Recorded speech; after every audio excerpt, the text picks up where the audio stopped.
We'd like to welcome everyone to the Providence City Council as a whole regular meeting for Monday, March 28th, 2024. The first item of before us is the roll call, please. Council President Miller is absent. Acting Council President Machado. Present. Councilor Anderbois is absent. Councilwoman Anthony. Present. Councilman Espinal. Present. Senior Deputy Majority Leader Gonzalez. Present. Councilwoman Graves. Present. Deputy Majority Leader Harris. Absent. Councilwoman Peterson. Present. Councilor Royas. Councilwoman Ryan. Absent. Majority Whip Sanchez. Present. Majority Leader Taylor is absent. Councilwoman Anna Vargas. Present. Councilman Oscar Vargas is absent. You have 9 present, 6 absent. You have a quorum. Thank you, Madam Clerk. The first, if we could all rise and we'll say the Pledge of Allegiance.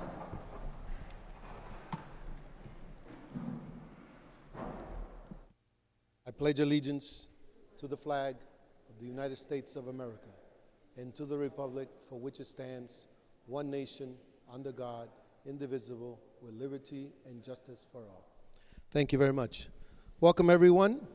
Today's meeting is a meeting just one item to discuss the relative to the proposed closure of the 360 High School and the methodology and metrics used by the Providence Public School Department and the Rhode Island Department of Education in their decision to close or consolidate district schools.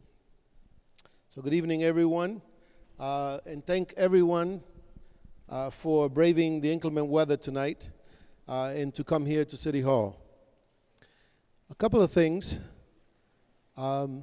First is that el que necesita intérprete, por favor, notifique. Aquí tenemos a Huáscar Beato. Cuando van a proveer testamento, Huáscar va a proveer la traducción. So, my name is Juan Pichardo, President Pro Temp, and welcome to the Council Chamber. Council President Rachel Miller is ill tonight with a 101-degree fever and sends her regret. I will proceed over tonight's council as a whole. The meeting focuses on the closure of 360 High School on Thurbis Avenue, which was announced last month with little to no warning to many, including students, parents, teachers, and staff, including us as City Council. Many in the community expressed frustration with the lack of information that was provided to them. The City Council called this meeting in the spirit of transparency and also a request from our constituency. The purpose tonight is to hear directly from the Providence Public School officials, and I thank all of them for being here. In particular, Superintendent Javier Montañez, bienvenido, welcome. Deputy Superintendent of Operations, Zachary Scott, and I believe also the Chief of Staff, Scott Sutherland, for your attendance. I'm sure there's probably more, and Superintendent can provide their names and titles. He looks like well represented tonight. Officials from the Rhode Island Department of Education, particularly the Commissioner Angelica Infante Green, were invited tonight, but declined to be part of these proceedings. This is not a debate, and I ask our audience members and speakers to be respectful of each other and professional. It is important that we listen to all of our voices in the community. If you need Spanish translation services, please let us know. The council member, again, as I said, Huáscar, is here to help out. A las personas que necesitan de nuevo traducciones, por favor, indicarnos para que Huáscar pueda hacer las traducciones y cuando vengan a hablar y dar su testimonio. If you like to speak, please sign up at the table below or ask our Sergeant at Arms.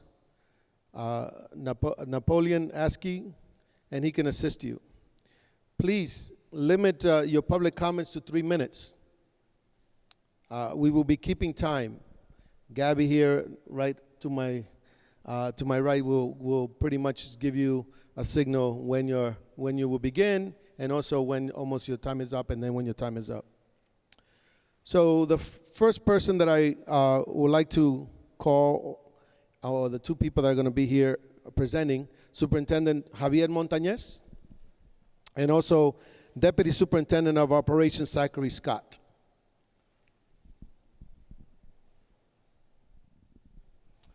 And before you sit down, I'd like to also, if you could just raise your hand, you'll be sworn in. Do you swear under penalty of perjury that the testimony that you are about to give is the truth, the whole truth, and nothing but the truth? Please state your full name and your full title for the record. You can.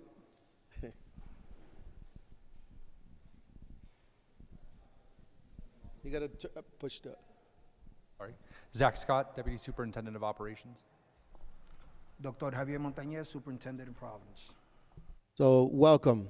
I understand you have presentation or to give to us as a whole city council. So you may begin. Thank you.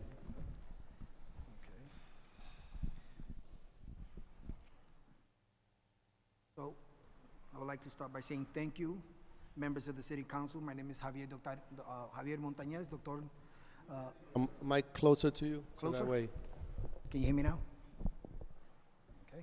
You may have to speak a little louder, so that way. I will. Use your I will student use my- voice or your I'll parent use my, voice. principal voice, no problem.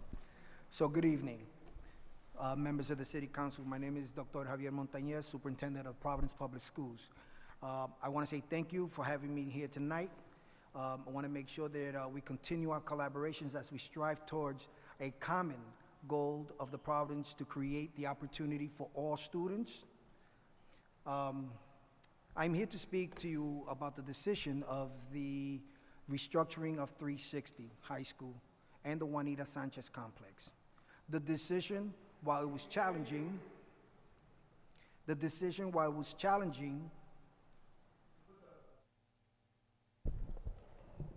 how's this? Okay, no problem. Can you hear me now? Is it better? Okay, thank you. So the decision, while challenging, the root of the commitment is to prioritize the student's outcome and the success of all over anything else. Please take a look at the presentation before you and review the school performance chart. No matter what you hear about 360 High School, was not exceeding for all its students. Some of the reasons are, if you look at math proficiency, equals 1.5% of their students in math proficiency. English language arts proficiency, it was at 8.2. And all schools with similar or higher rates were on the redesign. The math proficiency for MLLs was at 0%. ELA proficiency for MLLs were at 4%. Just 6% of all MLO students meeting growth on access assessment. Graduation rate was at 75%. All high school with similar rates are undergoing redesign. Dropout rate, at the same time of the 75% graduation, the dropout rate was at 16%. Once again, any high school with similar rates were also under redesign. And it's not an accredited high school. That's a New England Association of Schools and Colleges, also known as NEASC. They did not have any offerings for AP courses, advanced placement courses. 0% of the students were earning CTE credits. Just 7% of the students earned a dual or concurrent enrollment or college credits. And 50% 50% chronic absenteeism rate in a small school. And this, I understand the passion around this issue, but the data is clear. What is happening right now, it's not working for our students. I also want you to be aware that the data, the jobs, I want you to be aware that the data shows that the jobs of merging the two schools have been posted. And most of them have been filled, many of them by 360 teachers. The overwhelming majority of 360 schools, the students have elected to stay at JSAC. As of today, only 16 of 286 students have opted to attend another school, and some of those reasons were for A, they wanted a smaller school, such as EQ, and B, they chose a career path in CTE at a different school. Those were the reasons. 360 has been identified as a comprehensive school and improvement, that's also known as a CSI school, since 2019 and 2020.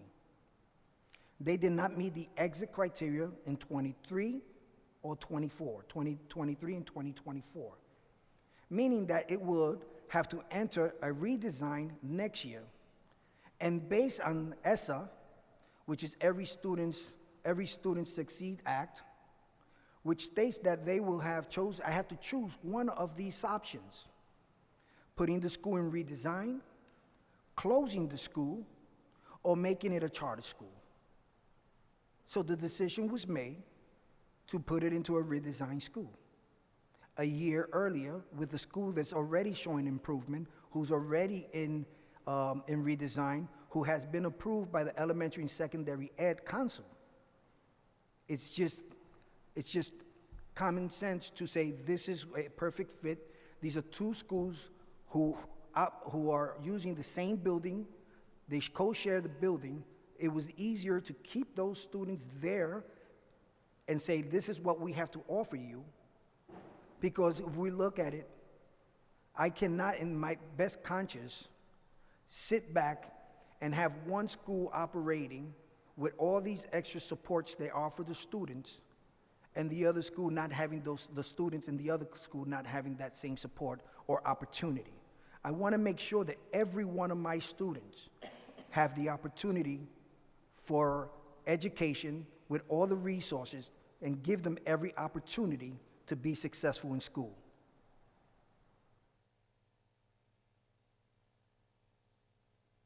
JSEC, as we know, has been redesigned plans, is focused on life sciences. It has already, like I said, been proven and has been approved by the City Council. To this end, while both schools have a great culture, because I keep hearing the great culture in both schools, the school within the school model has fallen short in generating the students' outcome as promised. You've heard the data. I've given you the data where they are at the moment. But in addition to that, the operation considerations that we have to also look at, that also came into play, is that right now, as a district, we're looking at a gap, a financial gap, of $15 to $30 million for next year. And consolidation would also save approximately $1.7 million. In January, by RISE Accountability Report Card, shows that the school was once again a one-star school. Life science is the future of Rhode Island. As you can see in the presentation, we have exciting partnerships.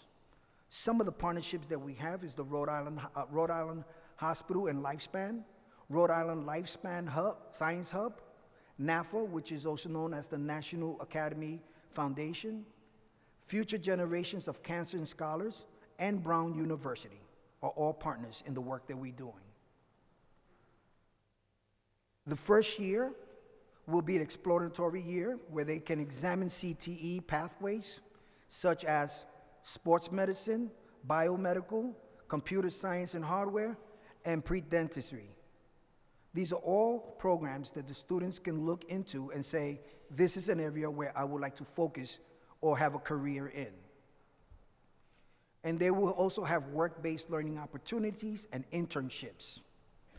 There will be increasing capacity of dual enrollment and AP courses.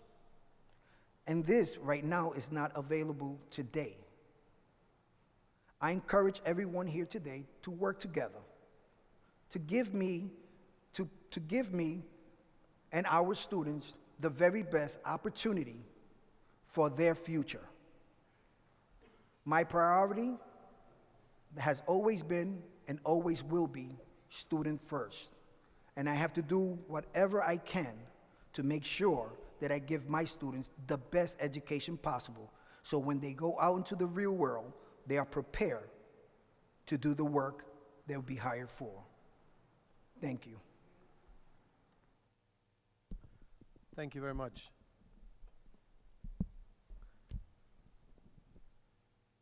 Let's, the deputy, Zachary Scott, do you want to say something, or do you have a presentation also?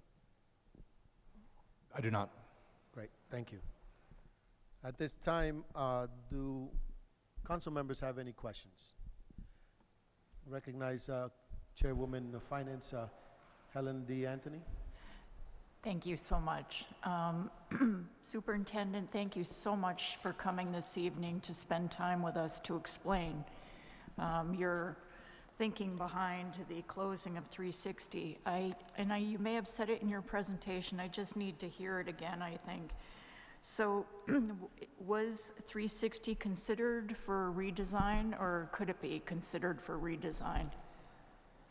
There are three choices under the act, which is one, would be closing the school. Two, will make it a private school or a charter school. Or three, a redesigned school. And may I have a follow-up, and why was it not redesigned?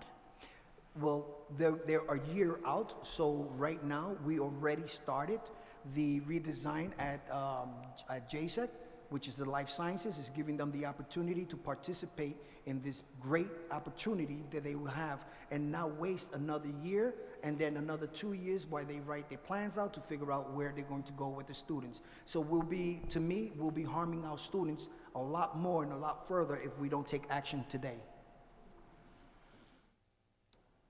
And then, so just so I'm crystal clear on this, so at some point were the schools given the opportunity to apply for redesign? That is a decision that we as a district make, and we make the recommendations to RIE, and then that's the way they start. Now, the way the process works is they have teachers, students, and community members who sit together to redesign and make a plan on what they would like to do with the school. And then that plan has to be approved. And so was 360 ever given that opportunity when the other schools were given the opportunity? Not at the moment. Thank you. Thank you. Thank you, Councilwoman Anthony. Councilman John Goncalves. Thank you, Superintendent, for your leadership, and also Zach Scott, we really appreciate all that you do. So I have a couple questions. We received a decline of our invitation from the ride commissioner. Is there a reason why she couldn't join us tonight? That is something you may have to ask her. I couldn't answer for the commissioner. Okay, so I'm going to be maybe a little blistering in my response here, but I think, you know, there's this ongoing conversation about the fact that attendance matters. And the fact that the superintendent isn't here is something that I think it's a shame, and I just want to state that for the record, and I hope that when we have future invitations to the commissioner that she joins us. Now,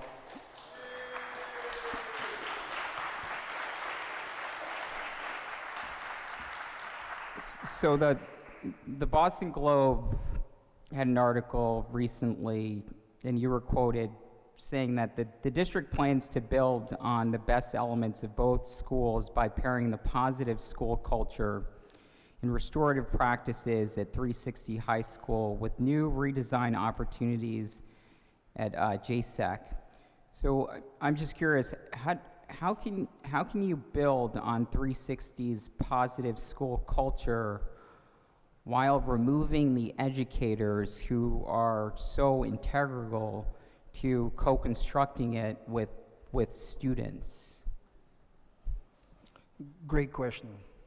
The reason why we say that can happen is because, once again, as I stated, there were, if I'm not mistaken, 31 postings, 21 offers. Of those 21 offers, 16 of them actually were for 360 teachers, and if I'm 100% sure, I believe that there were about 9 who accepted, and the process for that hiring was where they matched themselves and they decide this is the school that they want to be. Of those interviews that happened, I'm sure it was 9 of them who already have positions at 360. So we are actually bringing not only the students, but some of the faculty as well. Got it. And so the other piece I just want to Gonzalez. mention here really quickly is, so, you know, when we think about education, and I know we want to model this for our students, we often talk about having a growth mindset and thinking about ways that we can approach some of these challenges in a more constructive way and get through the challenges. You know, I'm curious to hear just directly from your perspective, what's been done to, we heard a lot about the deficiencies and the challenges associated with the school, but what's been done to at least mitigate those challenges as of recent? So several things that we've done. We was in conversations with the administrators months before. We also,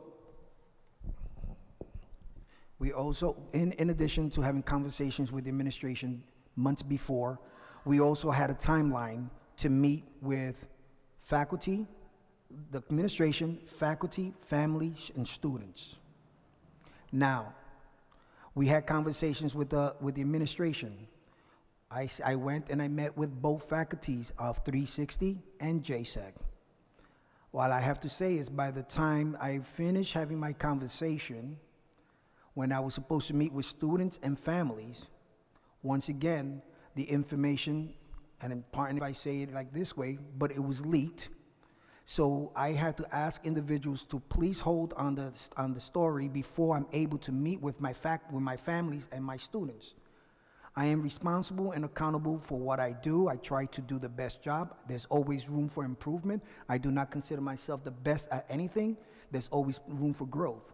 But I cannot do my job effectively if every time I have a plan to meet with groups, something like this happens, it gets leaked into the community. I heard someone behind me said, I heard it through Twitter or whatever it was, and my question is, they do not give me the opportunity to do the job to the best of my ability, because every time I try to bring it out, someone doesn't agree with it, it gets leaked out, it gets into the public before I'm able to have my conversations. And you, sir, have been an exceptional leader, in my opinion. Thank you. So I just want to state that for the record. Moving forward, because I'm sure these situations might happen, are there any things that you think could be done differently to mitigate some of the challenges? Absolutely. One of the things that we're working on right now is a policy. We're looking to see how, one, best to continue the communication, transparency. I'm working on making sure we work on that, because for years and years and years, this is not something that just happened yesterday or a year ago, 2 years ago. For decades, I've been hearing as a teacher, as a principal, that there was no transparency. So I'm trying to work on that to do the best job I can with that.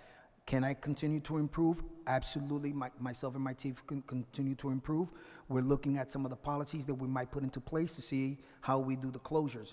I just came from the Senate meeting. Once again, they gave me some feedback that we're taking back because I have a growth mindset, and I take the information that I receive and I try to make things better and do the job even better for everyone. So yes, we are looking at how we can continue to do this as we move forward, so everyone is communicated prior to any other decisions that are being made. Thank you. Thank you, Councilman Goncalves.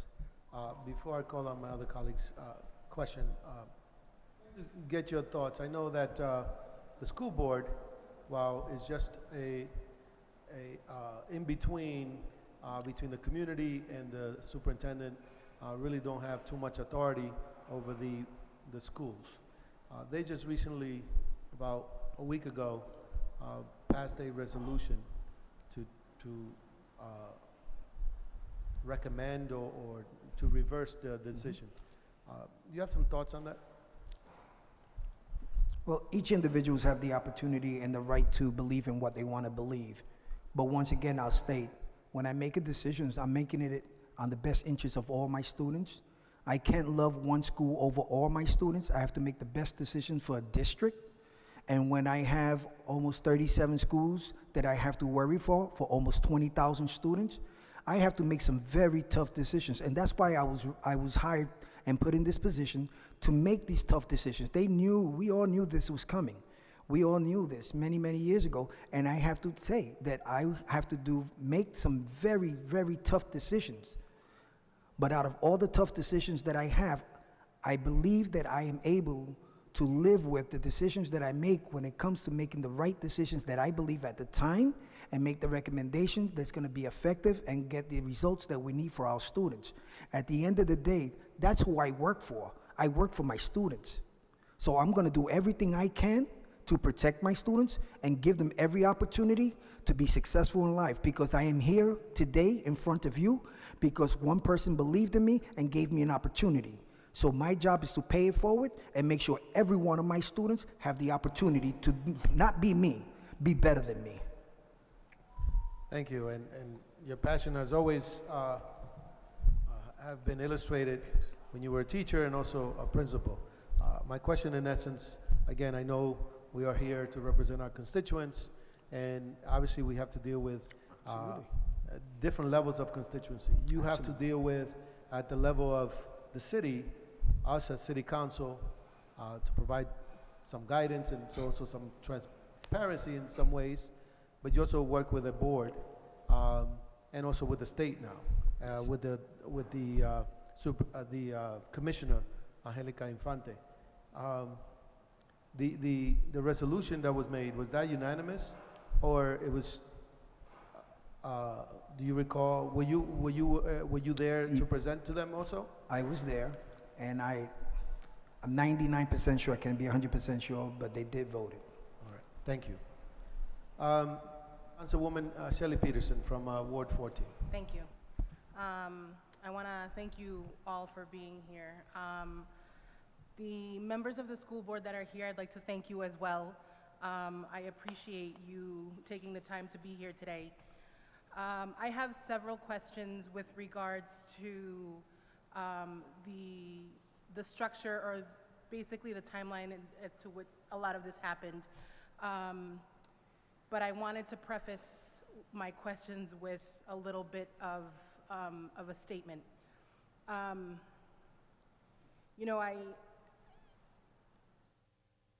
Public school education is probably the most important thing, in my personal opinion, that we do as a body, as a government, in a municipal government. The hope and the dream of a good education is something that we all, many of us, came to this country to be able to get. And when we are able to succeed by achieving that, and we're able to give that to our children, and then, it goes down the process, there's nothing but a sense of pure joy, because many of our families left where they were in an effort to be able to give that possibility, that inkling of possibility for their children and their grandchildren, et cetera. So I'm very heavily invested in making sure that what we're doing is done properly, and that every single move that we make is to make sure that we're making the situation for our students better, because they're going to in turn stay here and become taxpayers that are going to live in the city and continue to have fruitful jobs and be able to sustain what our city's going to look like in the future. Again, I just want to reiterate that I'm very heavily invested in what happens here. With that being said, one of the things that I find so alarming, and whether we can probably pinpoint exactly where this comes from pretty quickly, but one of the things that I'm really disappointed in is the opportunity for the transparent process. If this is going to be happening, we should have already been talking and discussing with our families and our students, and I feel really strongly that in the city of Providence, we're not given that opportunity for all of the reasons that we're here with today. I remember hearing a story about the town of Coventry that had put up the chance, or wanted to discuss with their constituents the chance of a school closure. And the town and its residents came out, you know, with full disdain about this closure, and ultimately the superintendent of that particular that school department didn't close because their constituents and their residents used their voices to be able to get it done. And I strongly encourage that we continue to do this. This is just one of many opportunities that we should always have in situations like these. So that's my statement. But I do have a couple of questions with regards to certain things that happened with this particular process of closure or potential closure. Does the school department have a consistent curriculum throughout all of the high schools? Yes. Okay. Was 360 a part of this curriculum? I don't believe they were using the same curriculum. Okay. Why? Can you tell us why? When it was designed, they had designed it a certain way, and based on the information some of the information that I have, they were not using the same curriculum or the same assessments. Okay. So, referring back to something Councilwoman Anthony had asked, in the discussions of redesign for 360, why weren't they allowed to do, instead of merging, why wasn't the option given of redesigning separately? Well, there were several of the indicators, as I stated. We looked at the data, and that was alarming to me as well. But also when we also looked at the financial side of it, it made much more sense to make sure that we had given the students the opportunity to join a year or two earlier than waiting and continuing to fail our students year after year. If I might add, Sure. and build off the superintendent, as we run two very small schools that have a per pupil cost that far exceeds others in the district, it's hard to do that. And obviously, when we see that the results aren't there, it required us to take a closer look at that investment the district was making.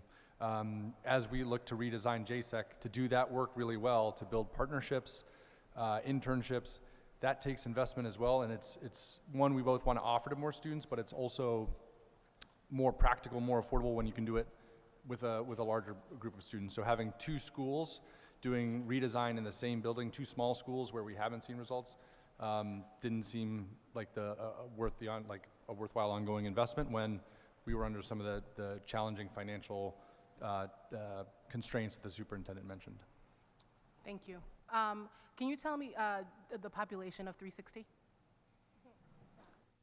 At one point, 360 had 360 students. We're referring to 298 students. Of those 298 students who are 9th graders through 11th graders, because we're looking the projection. Next year, when we look at seniors, they're graduating, so what we're referring to is 298 students at the time, Okay. at this moment. Thank you.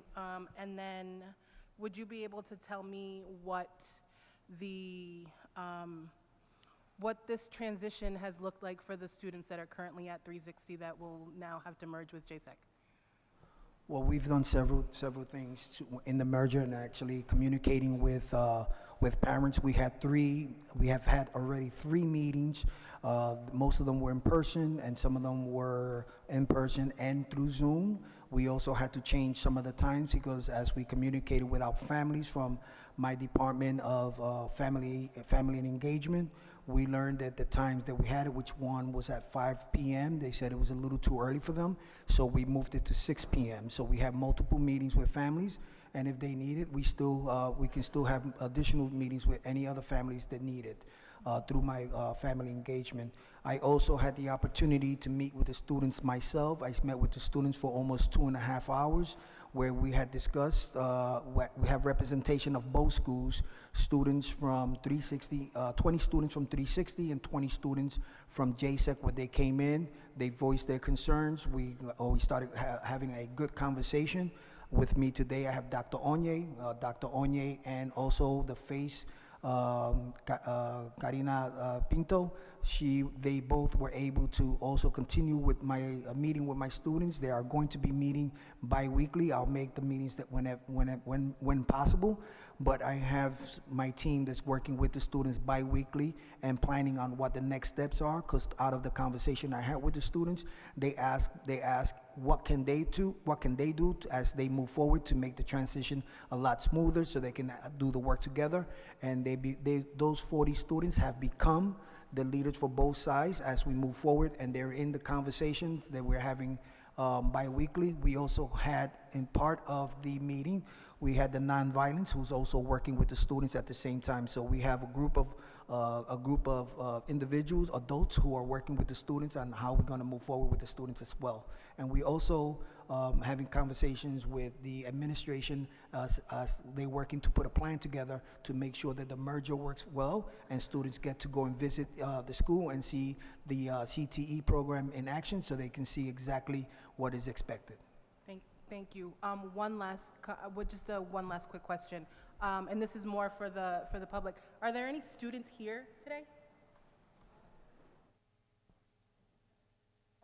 I would just as a quick comment, I would encourage you to sign in and really speak. You have an opportunity and a platform here, and we'd love to be able to hear from you. Thank you. Thank you, Councilwoman. I also want to, a couple of things for our colleagues. If you could just speak into the mic, because I'm seeing from up here the audience who can hardly hear. So if you could just speak into the mic more closer. The same thing with our speakers. We certainly appreciate it. And lastly, also wanted to recognize Representative Jose Batista, who's here with us too. I'm sure he's going to be providing testimony, but I want to recognize as an elected official the respect that we have in this chamber for the elected bodies. Thank you. Councilman Pedro Espinal. Thank you, Mr. Chairman.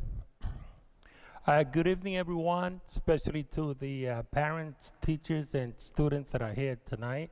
And to my colleagues, thank you for holding this meeting. As you know, I represent the ward where 360 is located. Community is a very tight community, very close community. So whenever a decision is made that impacts especially a school or education resources, that is deeply felt.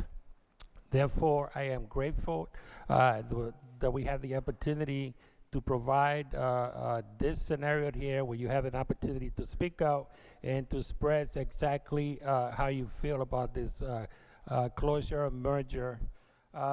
When I listened to the superintendent, I can definitely see that there was a breakdown in communication at some point, as he expressed that he had a plan to put this out, but that was ruined one way or another. But also, when you detail the numbers, the proficiency, the zero math, the 8.2%, nothing reaches 10% of proficiency here. I think we have a huge problem, which is much bigger than the merger of JSAC and 360, because these numbers are close to all the same. I think that with every Providence public school, with the exception of perhaps classical high school. So this is a major problem. This is, so when we speak tonight and we center around 360, I can really understand that, and I commend the superintendent for identifying issues here within this school and to actually really developing a plan. One may agree or disagree with his plan, but it's actually trying to do something about it. And Superintendent, I thank you for that. But I think that the conversation needs to be had in general regards to the entire education system, because whatever we have, whatever we're doing at this point, it is simply not working. And we taxpayers spend hundreds of millions of dollars every single year to support a system that is doing everything but educating our kids. So this is why I'm so glad that we having this conversation, that we can actually voice out how we feel about this.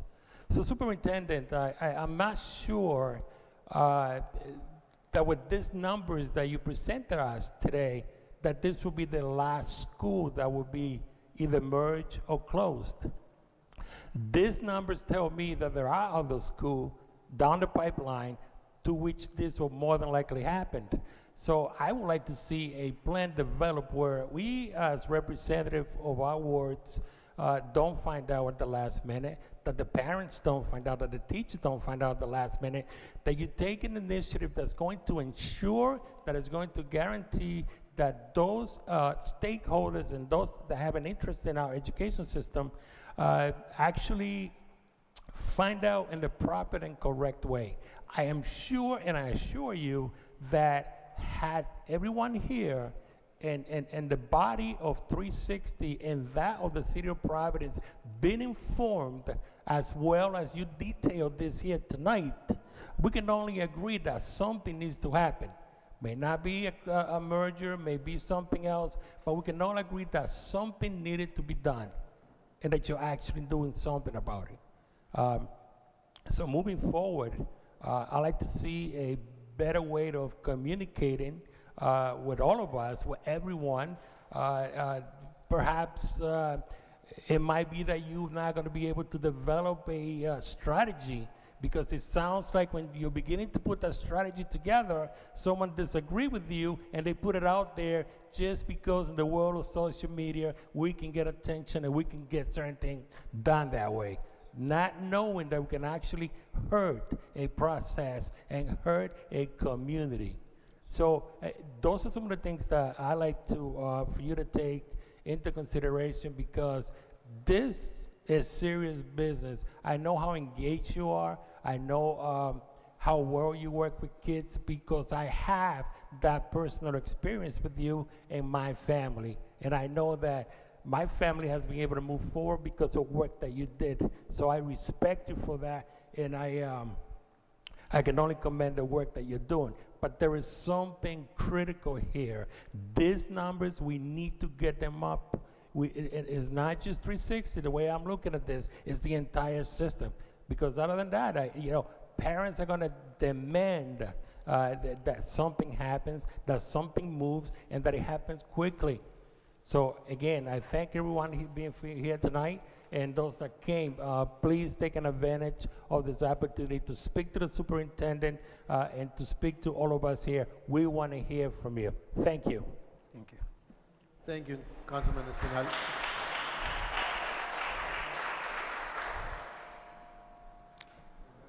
Thank you. I'd just like to address that is not the only facility or building that's under redesign.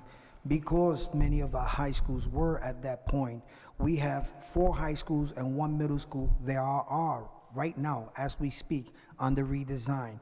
We have Hope High School, Juanita Sanchez, Dr. Jorge Alvarez, the Sesto Middle School, and Mount Pleasant. All these schools have gone under the redesign process and working with teachers, students, and community members to design the programs that they have in those buildings. This is the movement that we're doing. This is why, because we see, I'm not happy. No one is happy with numbers that low. I don't, how are our students gonna be productive members of our society if we put them out like that? It is impossible. I cannot sleep at night when this happens. This happens for decades, and we need to change that, and we need to change that today as we continue to move forward. Thank you. Following up those, the same line as Councilman Espinal just indicated, in your 3-year or 5-year plan, was these redesign articulated to the public through the school board committee process? The information has been shared with every member. I mean, I'm sure every school board member have seen the redesign process for all the students, but also making sure that the community and the students and the teachers and the administrator of those buildings are well aware of the expectations. And if I may add, I'm sorry. The redesign process for those schools has been something that's happened over a year with members of the school community, teachers, students, faculty members. It's been presented to the K-12 Council of Education and voted on. So lots of work from the individual schools, but also sharing those plans publicly as well. Councilman Miguel Sanchez, Ward 6. Thank you, Pro Temp. Thank you, Superintendent and other PPSD officials for being here today, and of course everyone from the public taking the time out of their day to come in and voice their concerns, opinions. Something that I've personally have struggled the past year and 4 months is accessing information that you would think is pretty basic in terms of what's going on in our schools. And this is something that I've heard from a lot of community members, is that unfortunately trying to find out who makes what call has been kind of a gray area.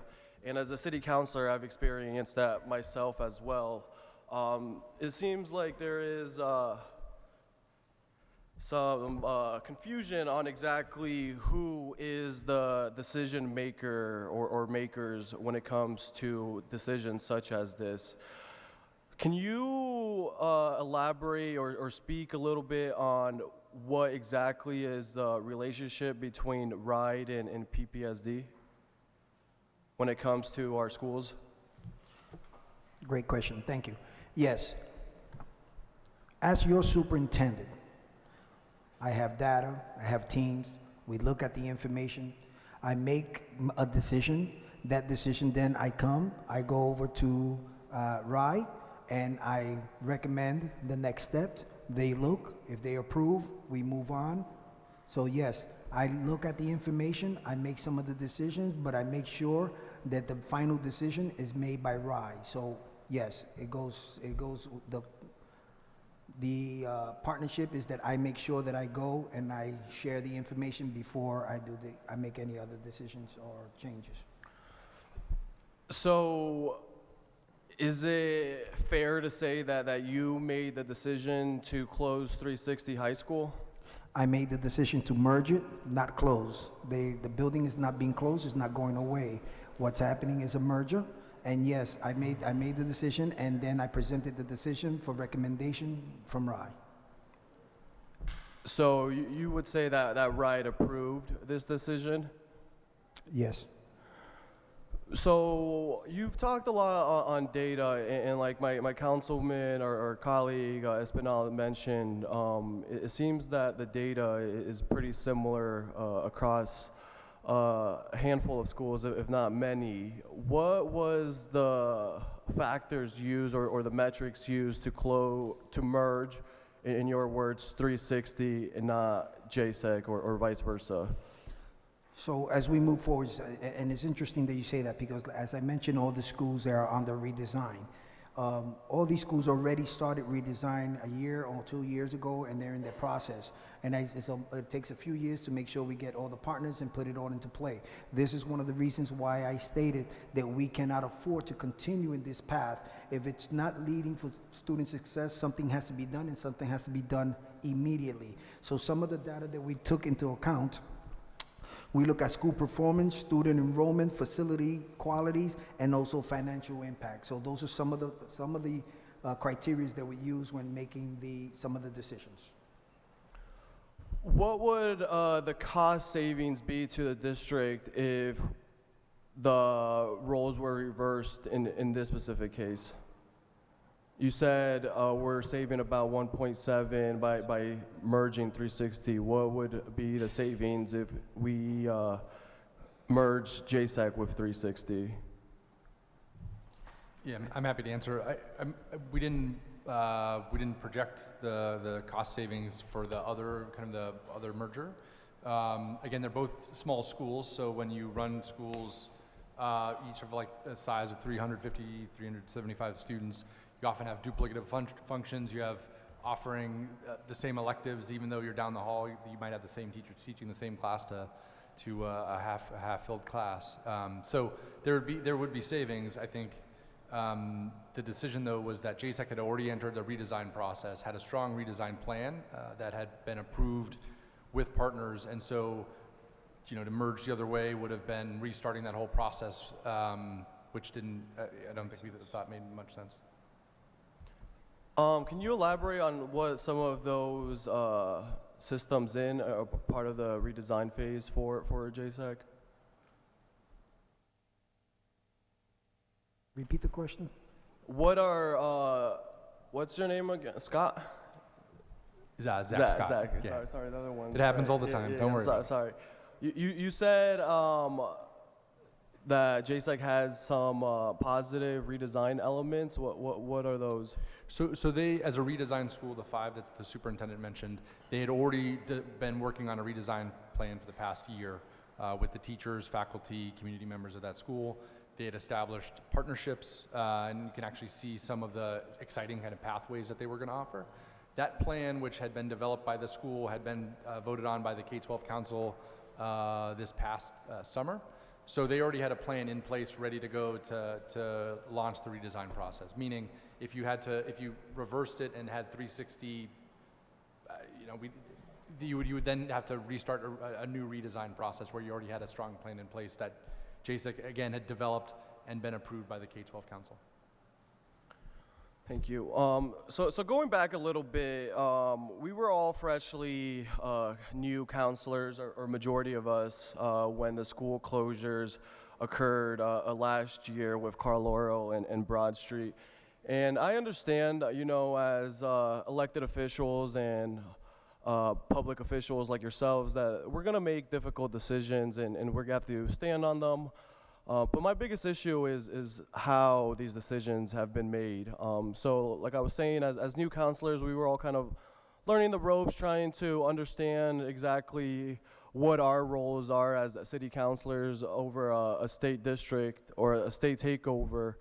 So I don't think a lot of us were super active, but I know there was a lot of pushback and outrage by community members, especially at Broad Street. They came to a couple of council meetings. So when we learned about the school closure of 360 and it happening in my opinion, similar way, I was very disappointed. So how do we prevent something like this from happening? And you mentioned something about a leak, but at the end of the day, I think we all need to remember that this decisions, the school district, these actions are way bigger than any one of us individuals. So how can a community, a school, family, teachers have a voice before these decisions are made and not after the fact? So that's part of the feedback that we have received, and that's one of the policies that we're working on right now. So yes, we're putting something in place just to make sure that it's being followed. So was no policy changed or updated from?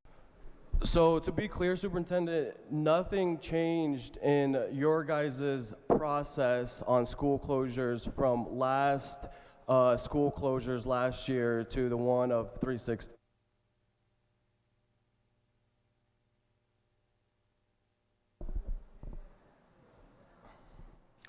I can't say that nothing has happened because a lot has happened. We have been in many forums having conversations of future plans with buildings as we're building new buildings. We have gone out and spoken at many locations with some of the parents. Some of the conversations were done even after because of the way it was rolled out. But yes, we are improving in those areas. We already know that. It's been said. It's a point well taken. And as we move forward, we'll continue to do the best we can as a district. Thank you. So when was the first time that administrators at 360 were informed about this decision? A month or so before, at least, a couple of months before. Can you provide like a estimated date? I can't give you the exact date, but there was an ongoing conversation. Several times.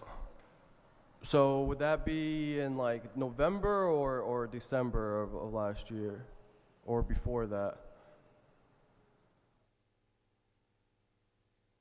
I'm sorry, I can't recollect the exact time, but I know we've had for a couple of months having information as of January, December, yes, about around November, December. Okay, it's a little concerning, Superintendent, that you don't have an exact date at this point, but we'll move forward.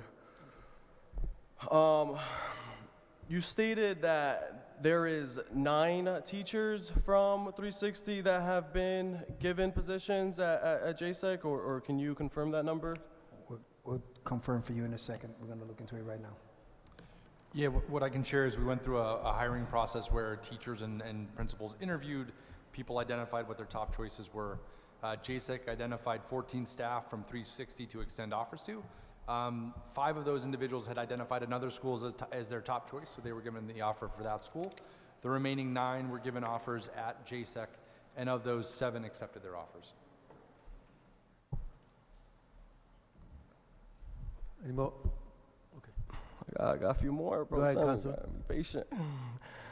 What are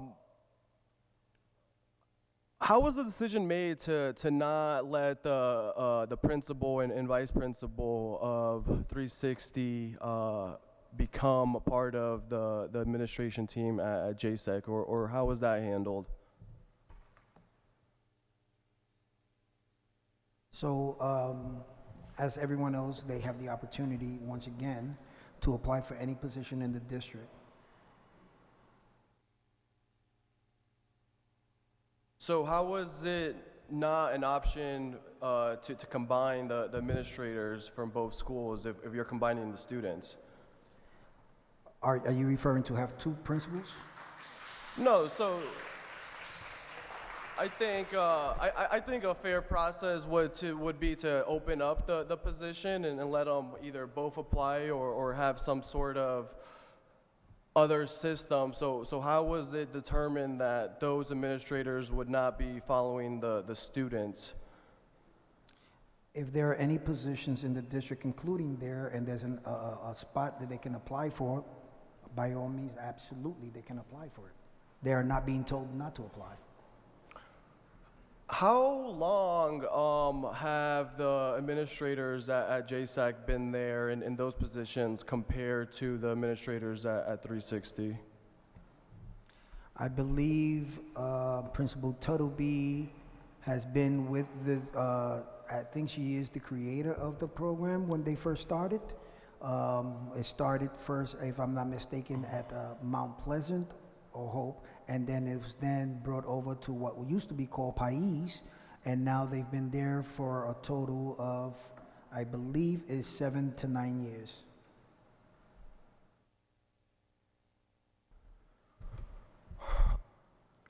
What is the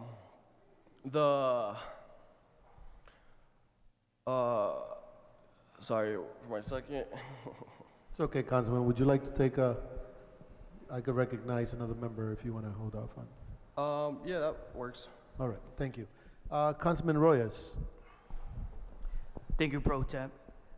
Superintendent, thank you for coming. Zach, thank you for coming. I really appreciate it. I just want to begin by just appreciating you for being here. I have a lot of respect for you. You're from Providence, and the fact that you're in that leadership position makes me very happy. And so I think that's the dream, is to come from the city and to be in a position of leadership to impact the city that gave back tenfold to you. And I really admire that about you. I want to just, some councilors have expressed this, I want to begin by saying it is highly unacceptable, disrespectful, that the Commissioner of Education is not here tonight to answer our questions.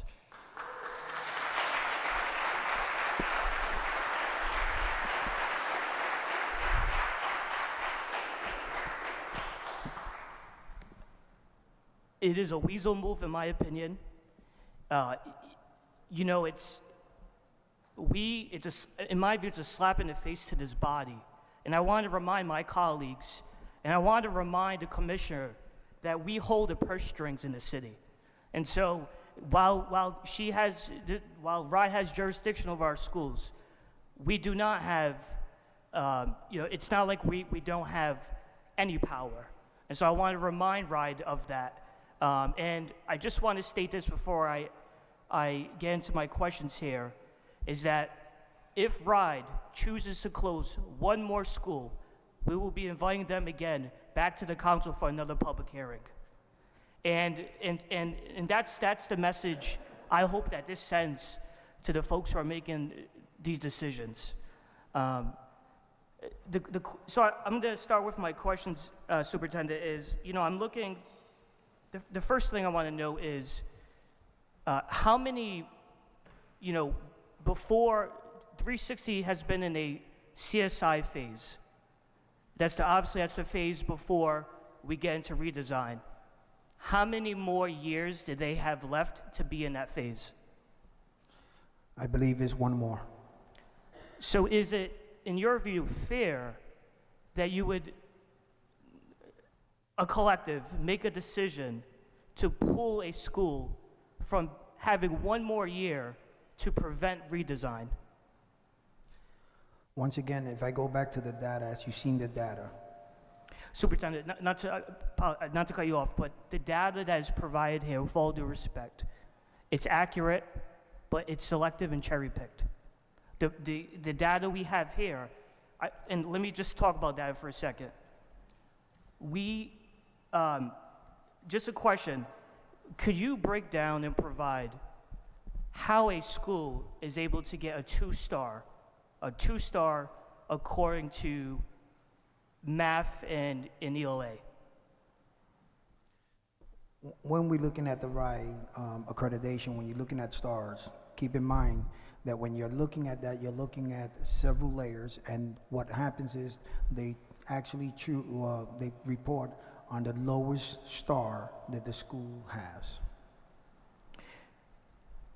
So I'll just get to what I'm trying to get at, is it accurate that in order for a school to work towards getting another star, that ELA and math growth is part of that equation? I believe that there are several criteria, so I can actually get you all the criteria, what they are, so you can actually see which ones you refer to. Thank you. And I bring that up because if we're going to look at data, and when we do, I think we need to look at the entire picture. I could send this to you, Superintendent. I know you all have access to it as well. But when you look at not just proficiency, but when you look at math and ELA growth, 360 does outperform according to the SATs, JSEC, in a 5-year historical comparative analysis. So I know right now the counselors were given data which is accurate. It doesn't say the whole picture. And before I continue on that, I want to this whole process is forcing us to pit schools against one another. And it's not fair to public school teachers, students, parents, and I know you know this, right? I know that's you're an honorable man, and I I know you know this is playing out, and I don't think that you want this to play out the way it is. But what we're forced to do, if RIDE is saying that 360 is underperforming in terms of academic metrics, then we are forced to compare the metrics of JSEC students. And when you look deeper at the data, it's not that case. It's not just so simply laid out where JSEC is outperforming 360. The numbers in both schools, in my opinion, are not glowing, right? We can all agree to that. But if we're basing one of our decisions on JSEC outperforming 360, I think that's a short-sighted analysis. If you look, again, I encourage my colleagues to go on RIDE, look up the 5-year, look across the 5-year, the growth, also look at the proficiency, but the picture is very different. But to Councilor Espino's point, yeah, we need to do a lot better for our children. The second thing I want to say is, and Superintendent, I know you mentioned this, is, and I'm sure somewhere along the lines I'll have a question for you, but the culture at 360 is truly amazing. The survey works data.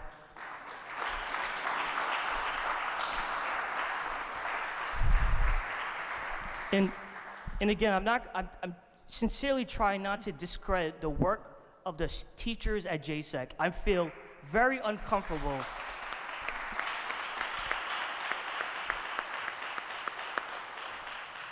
I feel very uncomfortable comparing, I truly do. When you look at the survey data, the 360, the data from 360 on SurveyWorks exceeds not just JSEC, but most schools and privates, and I think even in the state. And so there's something, I appreciate that, y'all, but we gotta get through this. I just want to, I work in a school as a school social worker. One of the biggest ingredients to turn around schools is school culture. Without school culture, we cannot turn around schools. And so what I'm fearful of is that when we're closing down 360, we are dismantling a culture that has been built for 8 years, the teachers are buying into it, and that is clear because of the survey works data that has been collected. And I'm very disheartened to know that might happen. The other thing I want to mention too is the cost per pupil, right? We're talking a lot about finances. And you may have already mentioned this, but if you could, Superintendent, say it once more. I believe the 360's cost per pupil roughly is around $14,000. What is JSEC's cost per pupil? Again, I'm comparing schools and I don't like it. Yeah, so are you referring to the on the UCOA data from the RIDE website on cost per pupil? Sure. Yeah. So the way it's coded at JSEC is those per pupil costs include all building costs, so utilities, custodial, transportation, and things like that for the whole building. Those are all charged to JSEC. So what you'll see on the RIDE website from the UCOA data is that the JSEC per pupil is higher, but that is almost entirely because it includes utilities and things that are charged to that building because they have a unique co-location. When you combine those and create a kind of a combined per pupil for JSEC and 360, because they are so small, it is the second highest per pupil in the district behind PCTA. So I know the UCOA data can be confusing because it includes facilities costs, and in a co-located building, those are all charged to JSEC. Thank you, Zach, for that. I want to ask, in your, I'm just pointing to your PowerPoint slide here, as some of the factors for why this decision was made. You had noted that 360 lacked accreditation. Can you talk about how many years, how many years a school has to wait to either apply for accreditation or renew that status?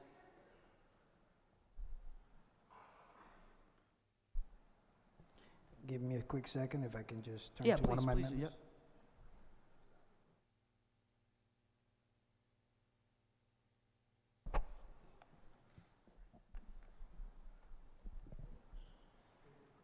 Superintendent, I'm not sure also if you shared with us who's here with you too.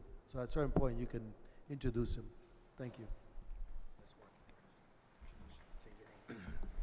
Hello, my name is Scott Sutherland. I serve as Chief of Staff for Dr. Javier Martinez, Providence Public Schools.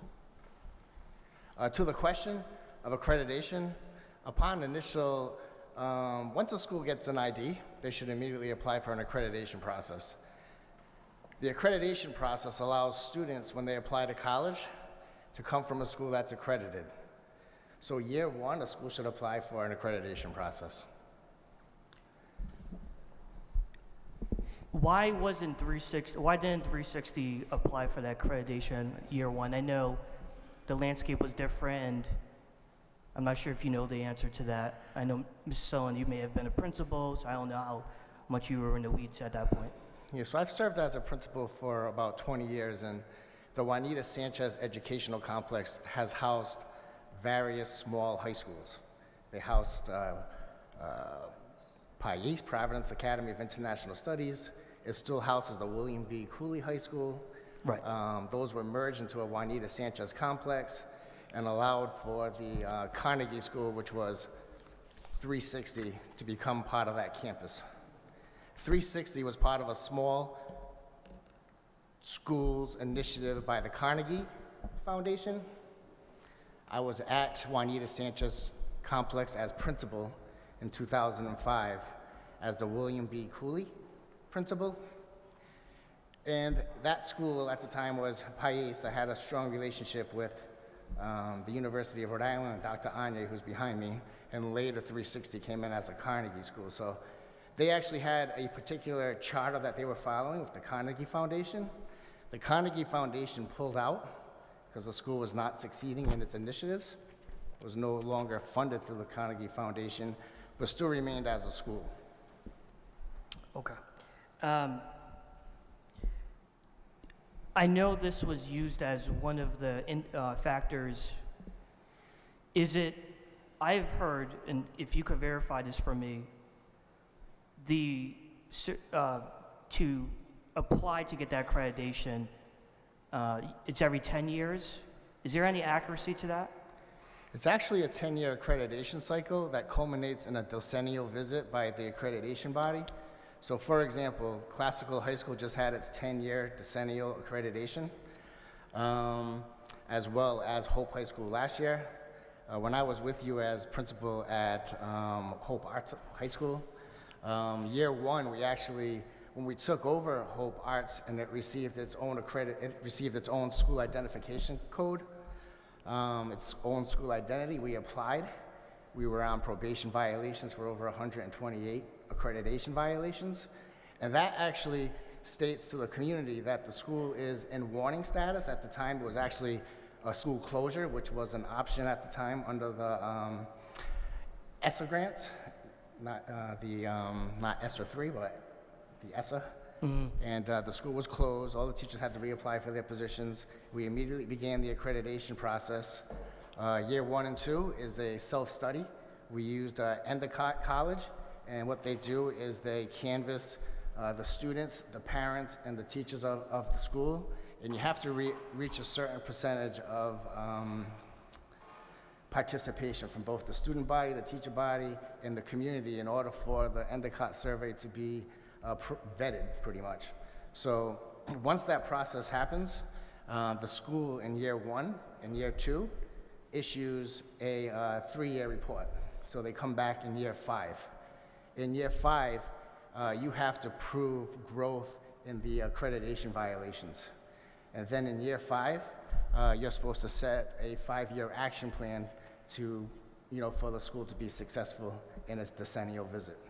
So the decennial visit, you actually have all of our colleges and universities in New England are accredited. So you wouldn't go to an unaccredited university or a college because your diploma would not be valid. So essentially, our students graduating from unaccredited high schools would apply to a college or university, and their application would go to the bottom of the file because it's not an accredited high school. Okay, thank you, Mrs. Owen. I'm going to give the floor back to my colleagues. I'm sure I'll have other questions. Thank you, Pro Tem. Thank you very much. I just want to make sure, before I call the other colleagues that have spoken, those who have not spoken, the opportunity to speak. Councilwoman Ana Vargas. All right, great. And then, Thank you so much. You can hear me? What I want to say is, do you support 360, stand up, please. The people who support 360, I want to see. Who support 360?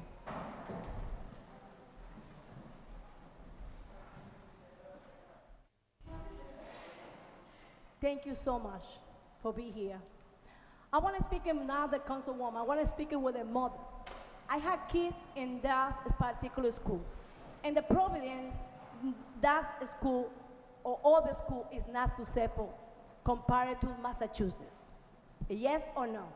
So my question is, when my kids went there, because my daughter graduated, she went to the Army, and also her husband graduated, he's in the university right now for honor.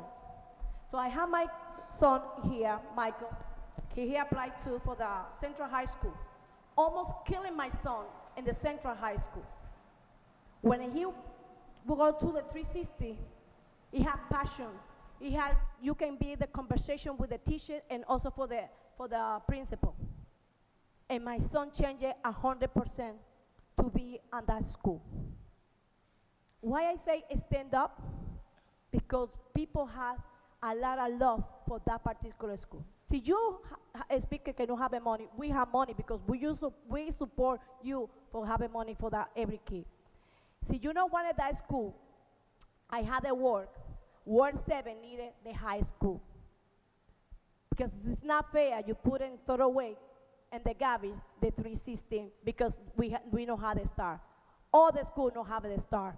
Tell me what school have the best start over here, because it's not successful in Providence or Rhode Island, not Rhode Island, Providence specifically, because our kids, because it's Spanish, is not given the very good education.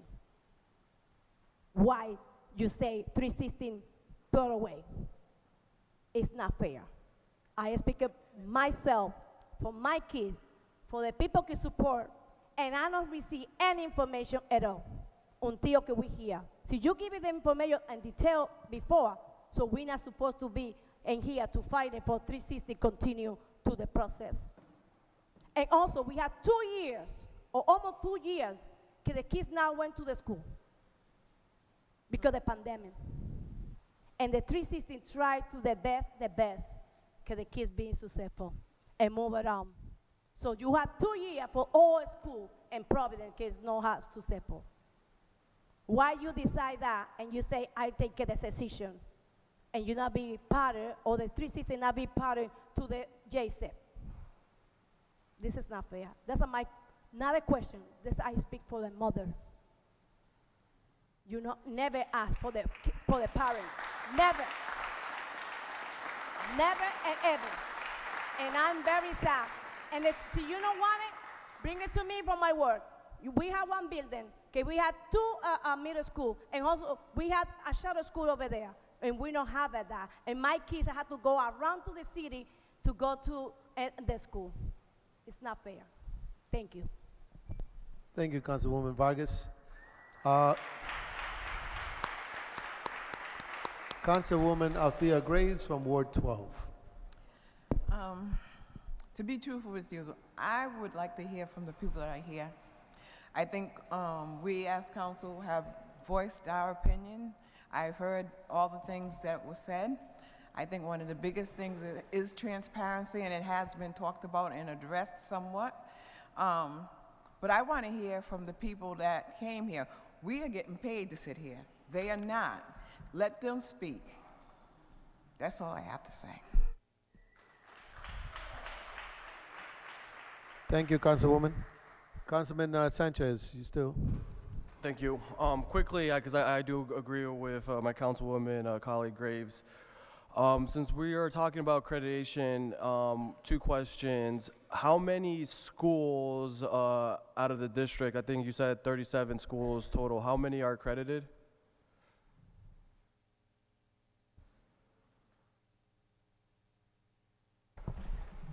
The accreditation process is for high schools only. There's no accreditation process for our elementary or middle. They can go a route of a, they can go different routes for different kinds of accolades. So all the high schools in Providence are currently under an accreditation process with the exception of 360. So is JSEC accredited? JSEC is accredited. It's going through a revised accreditation process with NEASC as part of its redesign plan currently. Thank you. Not a question, but just my final thoughts on this whole process. It's becoming very clear that with our proficiency rates and the finances currently of the public school district, it could almost be messaged and portrayed that any school could technically be justified for closure, unfortunately. So with that being said, Superintendent, I plead to you to please change the process, the way we're doing things. I understand that, you know, we signed up for these roles to make hard decisions, and at the end of the day, you're here as a human being, standing on that and showing the community that, you know, you're the one that made that decision. You're here speaking your mind, your opinions. You're gonna hopefully stick around and hear some of the concerns and comments that our students have, but the way we've done closures, at least in my time as a city councilor, or in my opinion, is completely unacceptable. We should never get to this point. As city councilors, we want to be as supportive of your efforts, of the community's efforts as much as possible. We don't want to keep doing or do hearings like this where it gets to the point where us councilors have no choice but to do actions on behalf of our community members. So thank you. And like I said, I plead to please change the way school closures are announced, the collaboration that leads up to it. Folks need to be heard and listened to much before that decision is made. So that's my one ask to you. And then the last thing I'll say, because I'll be doing a disservice to my community, is along the lines of my colleague here when it comes to the commissioner. It's very disappointing and almost depressing that actions like this are ones that are chosen. At the end of the day, we're all public officials. The commissioner is paid by all of us here in this room, taxpayer dollars, and when you take a role like that, it's definitely not easy. I mean, I give her, you know, the benefit of the doubt when scheduling conflicts come, but from the beginning of the takeover, I don't know if she's ever stepped room or foot in this chamber, and to me, that's very disappointing. I think it's completely unacceptable. If it was up to me, I would have the return of state control back in the city, back to the school board, for the superintendent to have full autonomy on the decisions that are made, because having her at the top right now, it's a very dangerous position that we find ourselves in. This appointed official has way too much unchecked power and decision making and not enough accountability mechanisms in place. So I would urge everyone here to keep demanding answers, transparency, accountability. But with that being said, I do thank you, Superintendent. Thank you all to everyone that's here. Us city councilors are always available to be of any service to anyone. Thank you. Thank you. Superintendent Montañez, would you like to finalize your presentation or comments you would like to direct to this council?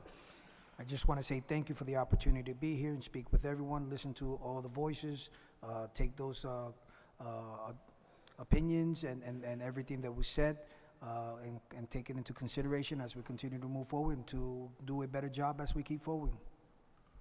So Would thank you like all. to let us know who's here with you? Well, you have the three that we have here. We also have my chief of staff. My chief of staff is with me here, but I also have my senior advisor, Joan Jackson, in the back. I have Dr. Onye, who's in charge Can you of our- please stand up so that way we know who you are? Who's that? Dr. Onye, we have, who's in our equity office, chief of equity office, who's working every angle of equity in the district with our students and our faculty. So those are the two. And then we will also have James, who's here with us. He represents and works with our members of the House and everything that has to do with our outreach when it comes to the political aspect that we work with. Oh, I'm sorry. We also have Principal Tester, From what school? JSAC. JSEC. Welcome. Thank you very much. Well, thank you very much. This time, just wanted to say thank you to accepting the invitation to come before this body.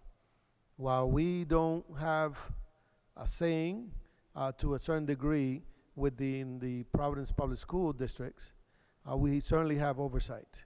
And I think my colleagues have expressed many frustrations within the administration and the managing of the Providence School District from the top, whether it's the Commissioner Infante and the Governor, because she works for the Governor, right? She gets appointed. I think it has been expressed that she should have been here at least to answer some of these questions. I do have to say that it's been very traumatic for many residents of the city of Providence for the past 20-some years. As many of you may have history and have had students that are now our city council, our schools have been failing for many years. Dropout rate has been alarming, close to 30% over the years. And that's why all these changes have come about. And we've had the opportunity to, within mayors and now the city council, to gain the notice of different foundations and have tried many things and many programs of realignment and redesign, and a lot of them have not worked throughout this process. I think we need to stay very engaged, including the community, which we're going to be hearing from. But I know it's a difficult job, but I want to make sure that people understand that we are very in tune. Every single member of the city council person here that got elected has a stake, whether they went to school, their parents, and we want to make sure that you all understand, including the superintendent and the governor, that we want to make sure that we are part of the discussion, the decisions of the future of our kids. We do have subpoena power, like any other legislative body. And I hope that the superintendent, when we start the discussion on the wider conversation regarding education, which we are going to be starting, that she accepts the invitation, or else we will be subpoenaing her to make sure that she answers our questions. Thank you very much for your presentation. And now we're going to take the part of the public to come and speak on the matter. So thank you. And before we, no, go ahead. Before we bring the people before us to speak, I would like to have the item number 1 accepted in the calendar, in the minutes, that it was the presentation that the superintendent provided. Exhibit 1. Thank you. So, do we have a list?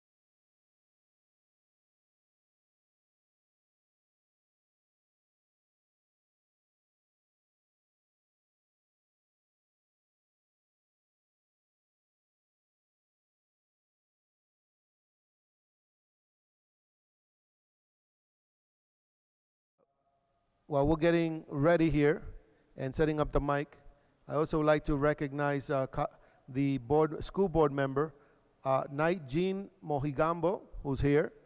Also, Tyrell Stevens, who's also present with us, along with, I thought I saw Representative Sanchez as elected officials or members of the community. If there's someone else, please raise your hand and I will recognize you, because I think it's very important that you take your time to express your voice of your constituents as you get elected. Thank you. Who has the list?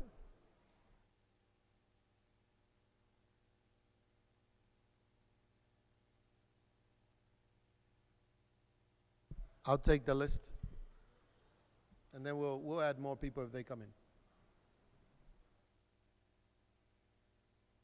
I believe Enrique Sanchez is here, representative. Yes, I did. They said Representative Sanchez, Enrique Sanchez. The first person I'm calling to that's in this list is Tyrell Stevens.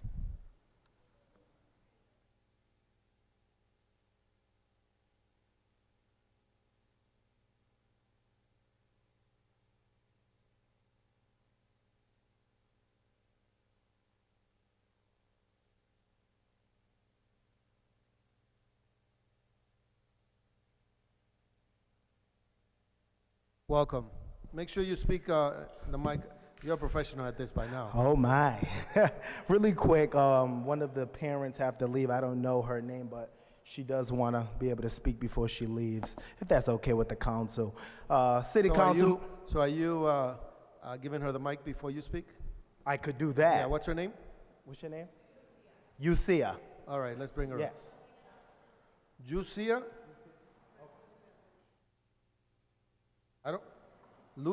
Lucia?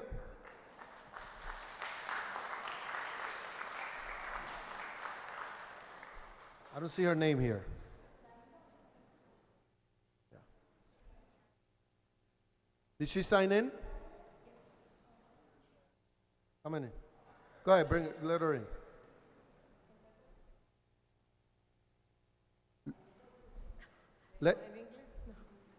Permiso. ¿Habla español? Sí, señor. Muy bien. ¿Usted se inscribió en la lista? Sí, señor. Muy bien. ¿Cómo se llama? Diga su nombre completo, por favor. Mi nombre completo es Lucía Mejía Vallejo. Lucía Mejía. Mejía. Sí, ahí está. Muy bien, bienvenida. Gracias. ¿Necesita intérprete? Sí, por favor. Huáscar, por favor. Y la señora que está al lado de usted o su... Somos madres, Aracelis Bello, y también necesito intérprete. Muy bien. Bueno, bienvenidas. Gracias. Muy bien. Entonces, abre un poco calmado para que así él pueda dar las traducciones también. Muy bien, gracias. Okay. Muy bien.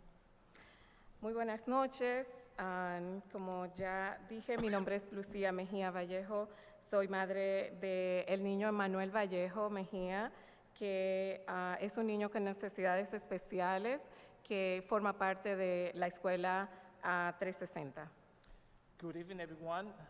Like I mentioned before, my name is Lucia Mejía Vallejo, and I am a mother of Emanuel Vallejo. I am the mother of Emanuel Vallejo. He's a student at 360, and he is a special needs kid at that school. Y para nuestros niños, la escuela 360 es como su hogar. For ourselves, the school 360 is like a home for the kids and for ourselves. En especial mi hijo, Emmanuel, Especially for my son Emmanuel. cada mañana al levantarse, Every morning when he wakes up, lo primero que pregunta en su lenguaje por señas es si será llevado a su escuela como de costumbre. every morning when he wakes up, part of his question, one of the questions that he asks, as in sign languages, is that if he's going to be sent out to his regular school like he does every morning. Porque allí se siente cuidado, amado y seguro, y él sabe que encontrará Because at that school, he feels supported, loved, and actually with people that gives him everything that he needs when he's there. Él encontrará a su maestra y a todo el personal que le asiste, así como a sus compañeros de clase. Because at that school, he knows that he will have the support from the teachers and all of his friends and everyone that knows that help him with the needs that he has. El cambio de rutina para un niño con necesidades especiales es traumático. It is very traumatic for a student with special needs, any changes that he has in his life. Por esto estamos muy preocupados como padres And that's why we're very worried as a parent por la decisión de cerrar la escuela, by the decision of closing 360. ya que esta decisión fue unilateral. Given that that decision was unilateral, just made by that one person. No se nos dio opción They didn't give us the option ni un plan de acción and not even a plan of action con el cual pudiéramos apoyar a nuestros hijos con el desafío in which we were given the direction to support our kids, given the fact that they're going to change the school. No creo que fue justo y por esto I don't think it was a just decision made, and for that reason, pedimos empatía y consideración we ask for empathy and consideration para que nuestra escuela permanezca abierta for our school to stay open. y así nuestros niños no sean dejados de lado And that for that reason, not to have our kids be put aside, y sus profesores y el personal de apoyo y la gerencia de la escuela and at the same token, the principal, the school, and the staff also be put aside, conserven sus empleos porque hacen muy buen trabajo en beneficio de nuestra comunidad. and hoping that they will able to continue having the job that they're having because they do a great job for their community. Muchas gracias. Thank you very much. Gracias a usted, muchas gracias. Thank you. Muy bien. Para recordarle, nada más tienen 3 minutos. To remind everyone, you only have 3 minutes. Gabby's going to be giving you when to start, when you're almost done, and when it's time, okay? Thank you very much. Buenas noches, todos los presentes. Good evening to everyone. Mi nombre es Aracelis Bello. My name is Aracelis Bello. Soy la madre de Slim Medina Bello. I am the mother of Slim Medina Bello. Y estoy aquí porque veo cómo mi hija cada mañana se levanta para ir a la escuela con entusiasmo y con mucha pasión. She's here because she sees how her daughter wakes up every morning hoping to get to school with a lot of love and a lot of passion. Y sé lo difícil que es como madre de 4 hijos que nuestros hijos se apasionen por ir a la escuela. And she is very aware as a mother of 4 kids that it's very important to see how their kids wake up to go to school with the passion that her daughter shows. Luego de que recibimos esta noticia de que quieren cerrar la escuela, hemos estado muy preocupados. Moments after we find out that the school will be closed, we have also been very concerned. Mi hija ha estado triste y yo he estado pensando en cómo afectaría esto emocionalmente a ella y a todos sus compañeros y compañeras de la escuela. When her daughter found out about the news, she's been very depressed, very sad, and she's also, as a mother, has been concerned about how that's going to emotionally affect her, her friends, and everyone in the school. Como madre, cada vez que voy a la escuela recibo un trato extraordinario de parte de cada uno de los profesores, los consejeros, los directores de 360. Every time that as a parent that I go to the school, I have an extraordinary welcome and extraordinary care coming from the staff, the principal, the school, and everyone involved in the school. También puedo ver cómo ellos conocen cada uno de nuestros hijos individualmente. And I'm also kind of very impressed on how the staff gets to know each kid individually.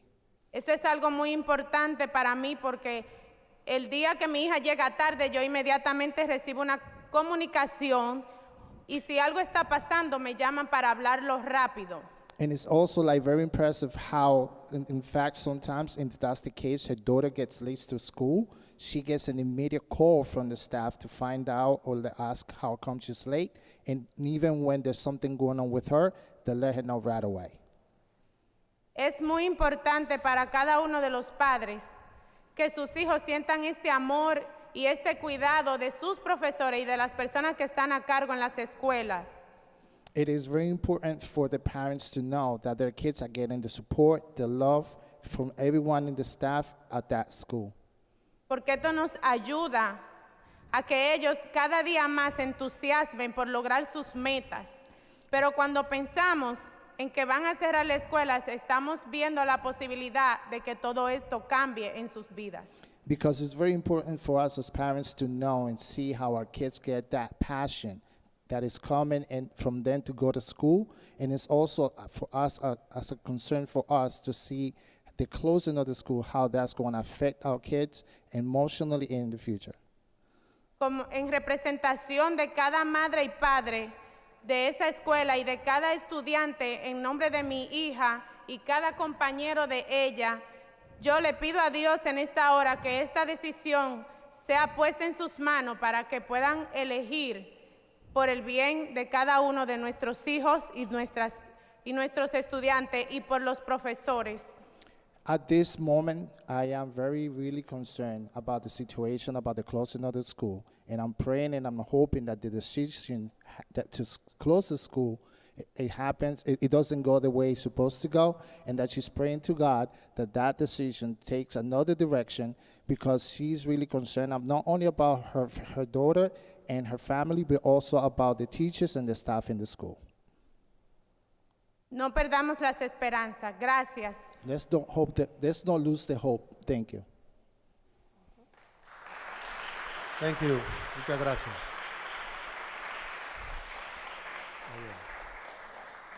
Mr. Stevens, want to come back up?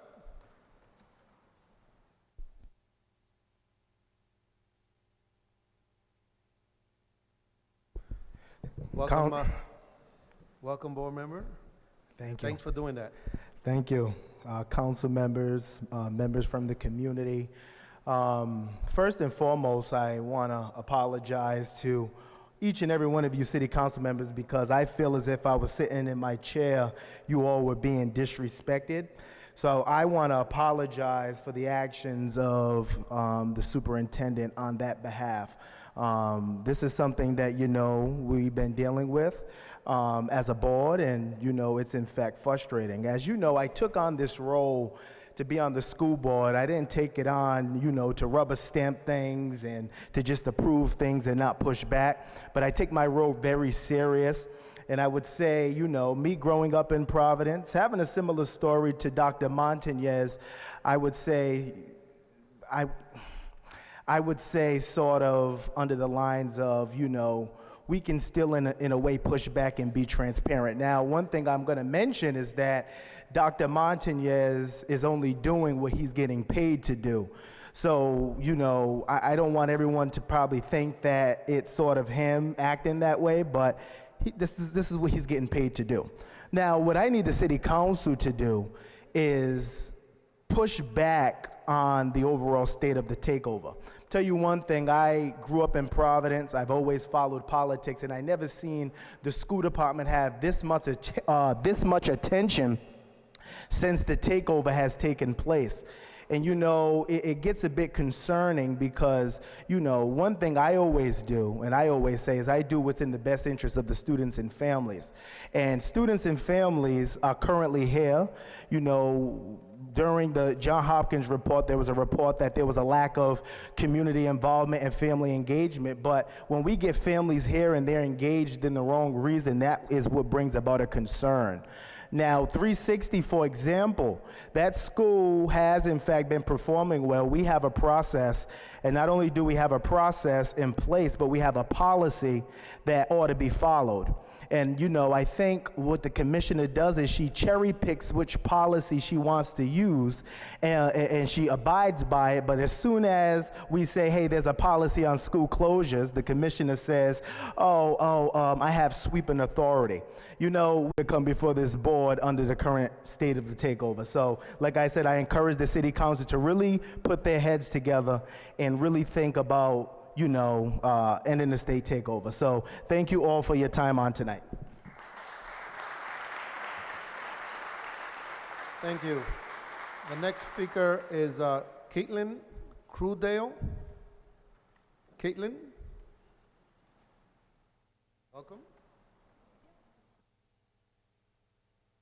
Welcome. Thank you. Good evening. I appreciate your time and listening to the communities.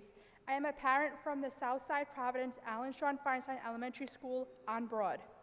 As the teacher within me can appreciate the number crunching the superintendent has done, I would like to comment. Zach Scott says the per pupil spending at 360 and JSEC that far exceeds others in the district.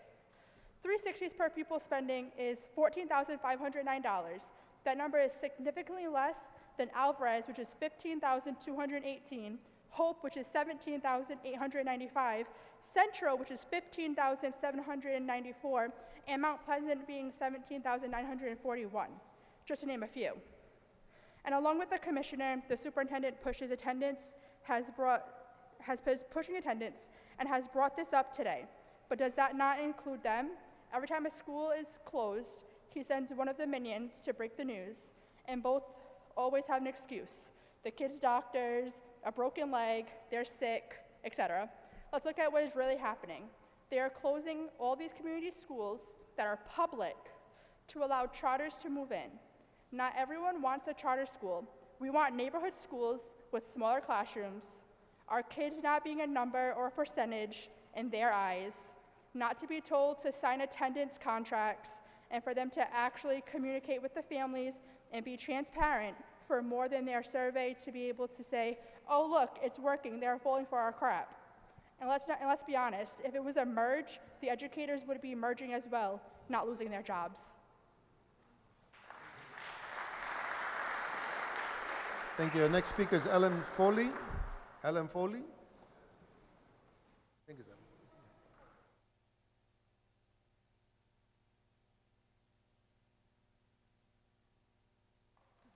Thank you. Our wonderful students. Can you just restate your name? My name- This goes for everyone. Please, when you come up, just restate your name. That would be great. Thank you. Yeah, good evening. My name is Dr. Ellen Foley. Is this mic okay? People here, it is hard to hear in the back. I'm a proud teacher at 360 High School, and I'm here tonight to thank the City Council for bringing us together and for recognizing the urgency of this situation. Last week, the school board voted unanimously to oppose the closure. Thank you to Knight Jean Mahungabo, who wrote the resolution, and the other school board members who are here today. I'd like to urge the council to follow a similar path and use its power and influence to insist that the Rhode Island Department of Education reverse the closure decision. Before I go into my other remarks, I just want to correct the record a little bit. One is about the Carnegie Corporation. I was a founding teacher at 360. It was a 3-year grant.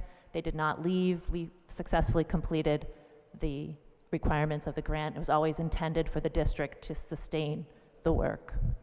Also, our lack of NEASC accreditation, which I believe many other high schools do not currently have that at this point, at least according to the NEASC website, but it has not prevented our students from accessing higher education opportunities. In fact, our students per graduate have one of the highest scholarship per dollar amounts for every student, thanks to our wonderful guidance counselor. So it's a critical time for 360, as you've heard tonight. Time is running out for us. Teachers have been forced to enter the transfer consortium and accept new jobs, and some students are finding new placements. The school community that we've intentionally built to serve the highest proportion of multilingual learners in the city will be disassembled shortly if leaders do not act to reverse this decision. So it's a critical time for 360, but I would also argue it's a critical time for you, the City Council, as well. Before I became a teacher, I was Associate Director at the Annenberg Institute for School Reform at Brown University. I helped found and taught in the Urban Education Policy program there. My doctorate is in education policy. I know that policymakers have very difficult decisions to make. One of the things I studied in that role was how to identify when a school is on the right track. We were looking for leading indicators of school improvement. Some of the things you've heard about tonight, like graduation rates and test scores, those are all lagging indicators. They change after you've put the building blocks in place. And 360 has the leading indicators: stable staffing, high teacher attendance, outstanding leadership. We outperform the city and the state in metrics like leadership and family communication. We particularly pride ourselves on the high climate and culture scores and rigorous expectations. It is true that 360's proficiency on the SAT is not materially different, than other schools. I'll try to wrap this up. And I agree, we need to improve those scores. But I want to ask you, what school is better poised to change those outcomes? So this is a critical time for the City Council, because sometime in the not-so-distant future, the state takeover will end, and the Providence schools will return to local control. To prepare for that day, as policymakers, you should be concerned not only about the admitted lack of transparency and public engagement in this process. We feel empathy and solidarity with the Lima, Lauro, and ASF Broad Street communities and others that have been closed in this abrupt fashion. But as policymakers, you should also be thinking about what will be returned to you. As a Providence public school parent, a Providence taxpayer and resident, we have entrusted the state to improve Providence public schools. I urge you to intervene now so that 360 High School, an exceptional school, will remain open, and so that you can ensure the state takeover will provide you a foundation to build on. Thank you. Thank you very much. Next person, Ryan Barker. After Ryan is Armando Ramos. Good evening, my name is Ryan Barker. I'm a social studies teacher at 360. And I'd like to begin by just thanking the City Council for inviting us. It means a lot to have our voices heard again. I've spoken at previous meetings before the school board and before the Rhode Island K-12 Council, where I've talked about the outstanding culture and leadership of 360. I've talked about the academic culture of 360 and the many ways that we're on track for success. And I'm tired. I am tired of making these same arguments again and again and again and not seeing any sign that the community's views matter to the leadership. I am tired of seeing the lack of accountability for the people making decisions on behalf of our students. I am tired of the people in power not showing up, or when they do show up, showing a complete lack of understanding for why the community has been upset, both with the decision and with the way that it was rolled out. My immediate reaction when the superintendent finished speaking was, "That's it? That's all you're going to say?" Because I still feel like I'm waiting for something from PPSD. I keep waiting for an apology. I keep waiting for a human signal, recognizing that the community of 360 High School has experienced a real loss. I keep waiting for straight answers to questions. I keep waiting for a sense that PPSD wants to work with the community instead of dictating to it or working against it. But what I keep getting is the sense that the relationship between PPSD and this community is purely adversarial. This could have been and should have been a collaborative process. If you knew you wanted to close 360 and merge the students with JSEC students, then the communities of both schools should have been collaborating on what that would look like from the beginning. There should not have been concern. There should not have been concern about a leak, because everyone should have known where the district stood in October. But I don't even think PPSD knew where they stood on this issue in October. I have reasons to doubt the timeline that the superintendent gave for a couple of reasons. First, he said that my principal, Carrie Tuttleby, knew about the decision to close 360 months in advance. But just 2 days before staff found out about the closure, I was in her office talking about which electives I was going to teach next year. She would have not have called me to that meeting if she thought that the school wasn't going to be there. Furthermore, 360 received a budget in January for the upcoming year. These are not clear signals that you're about to close a school. Look, we keep talking about transparency when it comes to PPSD.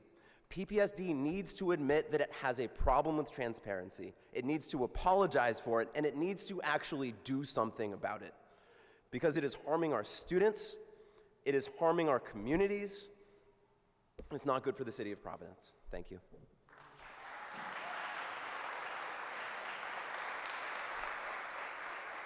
Armando Ramos, Jason Royes. Armando Ramos and then Jason Royes. Hello, my name is Armando Ramos. I'm a freshman at 360. And me personally, I don't agree with the decision to close down 360. As you guys say, a merge, which isn't a merge, it's basically a closure. How are you guys gonna close down a school who is not only a school but a family? In my short time I've been with 360, I have also seen the community. They are, not once have I seen someone get bullied, treated badly, unlike other schools like Juanita Sanchez. Every single day I come into 360, it's always smiles and greetings from all my friends, from our principal Rich and Carrie, who have been with 360 for years. And every time you walk into 360, all you see is Rich with a smile on his face, always talking about stuff that relate to us. What I need you guys to think about the special education students who have worked as hard as they can to build relationship with their teachers. How do you guys just expect them to rebuild that same relationship with a different person, a stranger? Not only am I representing myself, I'm also representing the freshman class of 360, or possibly, basically the very last freshman class. We are the last freshman class of 360. What you guys are doing isn't fair. Teachers found out about the closure in the middle of the school day, and then students found out a few hours later that we're leaving our school where we most met our friends and teachers. This is not fair. I urge you guys to reverse the decision to close 360. Thank you very much. Jason Royas and Rebecca Dowman, right after. Welcome. Good evening, City Council. Thank you so much for holding this hearing today. I really do appreciate it. So my name is Jason Royas, and I sat on the design committee 9 years ago as a graduating senior at Hope High School. Carrie Tuttleby was my principal then, and when they were opening up 360, Carrie knew it was important to have student voices to be a part of the design. So I feel incredibly personal. It's a personal decision for me, and I'm so upset by the closure of 360. So I believe that this decision is such a grave mistake with far-reaching consequences for our community. You know, I also want to talk about the metrics-based approach that seems to be driving this decision. Like Councilman Espinal said, if we were to assess all schools solely based on metrics, then it's very clear that the majority of our schools, including esteemed institutions like Classical, should be at risk of closure. However, reducing the evaluation of our schools to a set of numbers, I just think fails to capture the full picture of its impact on students' lives in the community at large. To me, 360 High School is not just a collection of statistics, it's a vital part of our community fabric. It has served as a sanctuary for our students, providing them with an education, providing them with not just an education, but a sense of belonging and support that is truly unparalleled and unlike any other school in the city of Providence. So the BS metrics and the BS talking points that are shared today by Ride and the superintendent, to me, falls short of reflecting the true transformative experiences that take place within those walls. Moreover, the 360 High School, the closure of 360 High School, in my opinion, would only exacerbate the existing inequities in our education system. It would disproportionately affect our marginalized communities that rely on this school as a lifeline for their children's future. I also want to address the commissioner Angelica Infante-Green. There's been so much of a lack of transparency throughout this process, and it's just so unfortunate to so many parents and dozens of staff members and students that come here to testify in support of their schools. In 2019, when Angelica Infante-Green took over our schools, when we handed the keys over to PPS, we handed the keys of PPSD over to Ride, Angelica Infante-Green shared that she would never send her kids to a Providence school. So to me, she started off on a wrong foot with our city. And her not being here just speaks volumes to how she really, to the care factor of our schools. And if we were gonna talk about metrics quickly, you know, our schools are not at-will employees, but the commissioner is. And since the commissioner has taken over our schools, we still have some of the highest dropout rates in the state. We have some of the lowest graduation rates in the state. So she has not herself done her job and met the metrics and has created a foundation with our schools for improvement and student success. So I think the commissioner should resign or give the schools back to Providence. Thank you, Mr. Royas. So your time is up. Quickly, last thing here. To the city councilors that are here today, there will be more school closures, and you will continue to have to face your community. So please do not sacrifice the well-being of our students on the altar of bureaucratic expediency, please. Thank you. Thank you. Rebecca Dullum, and then Kelly Rockval.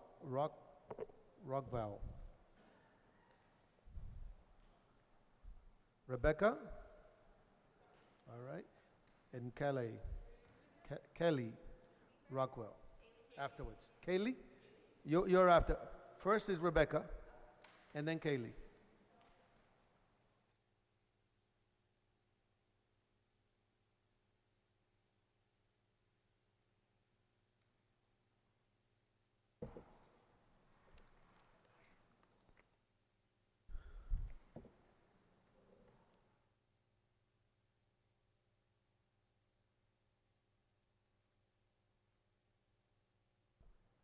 Welcome. Hi. Yes, my name's Rebecca Dullum, and I'm a first-year math teacher at 360 High School. I want to thank the council for having us here tonight, and I also want to thank you, Superintendent Montanez, for being here. I really appreciate your presence, and I'm here to ask the council for your support in opposing this closure. Before I begin, I want to share how supported and welcomed I have felt by the 360 community. As a first-year teacher, I can say with confidence that the rigorous and caring environment at 360 has made me a better teacher for my students. I've been infinitely grateful, and I am devastated by the proposed disillusionment of this community. Today, I specifically would like to highlight some points responding to the idea that closing 360 will increase opportunities for students. The school district has provided no information about how many students will have access to JSEC's CTE programs. From our understanding of scheduling constraints, level 1, 2, and 3 multilingual learners, a large percentage of 360's student population cannot access CTE offerings due to not having space in their schedule. Additionally, 360 has offerings that will no longer be available to students if 360 is closed. Specifically, our linguistics lab, the only in the district, which teaches reading disabled students to read, and our school-wide literacy program. I want to clarify that I have tremendous respect for the work of JSEC educators, and I do believe that their CT program is really valuable. I am merely wanting to highlight that these opportunities are limited, and we're sacrificing 360 in pursuit of them. I want to briefly touch on the process as well before I finish. Again, I'm grateful Superintendent Montanez was here, as well as other district representatives. And I really appreciated hearing the thought processes that were present in making this decision. I hear and believe that you believe this to be the best decision for students. I want to share that I am frustrated to hear that you believe school closures are decisions that can be made in isolation, without talking to or soliciting input from the very students I know you care so deeply about, the educators who spend hours every week doing all they can to ensure our students a quality education, or the families entrusting them with nurturing and caring for their children. If you had asked, I would have shared that from my experience as both a math teacher and a former per diem substitute teacher in this district, 360 is one of the most innovative schools we have. I truly believe we have the potential to grow and exceed our current proficiency data. We were founded to do exactly what Councilmember Espinal asked for, innovate and improve our educational models. Building a school culture and achieving the level of growth we need as a district is something that takes time. We have only been a one-star school since the pandemic, when every school in the country has struggled to recover from that learning loss. Closing 360 now, before we have even had chance to reach our full potential, is misguided. We are closing a high-quality public school that Providence needs after a process that has had no transparency and no community input. I ask the council to join us and urge the Rhode Island Department of Education to halt this decision and keep 360 open. Thank you very much.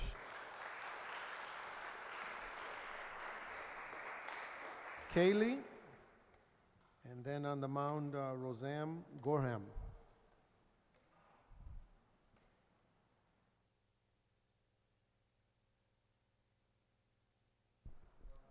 Good evening. Good evening. My name is Kaylee Rockwell, and I'm a civics teacher at 360 High School.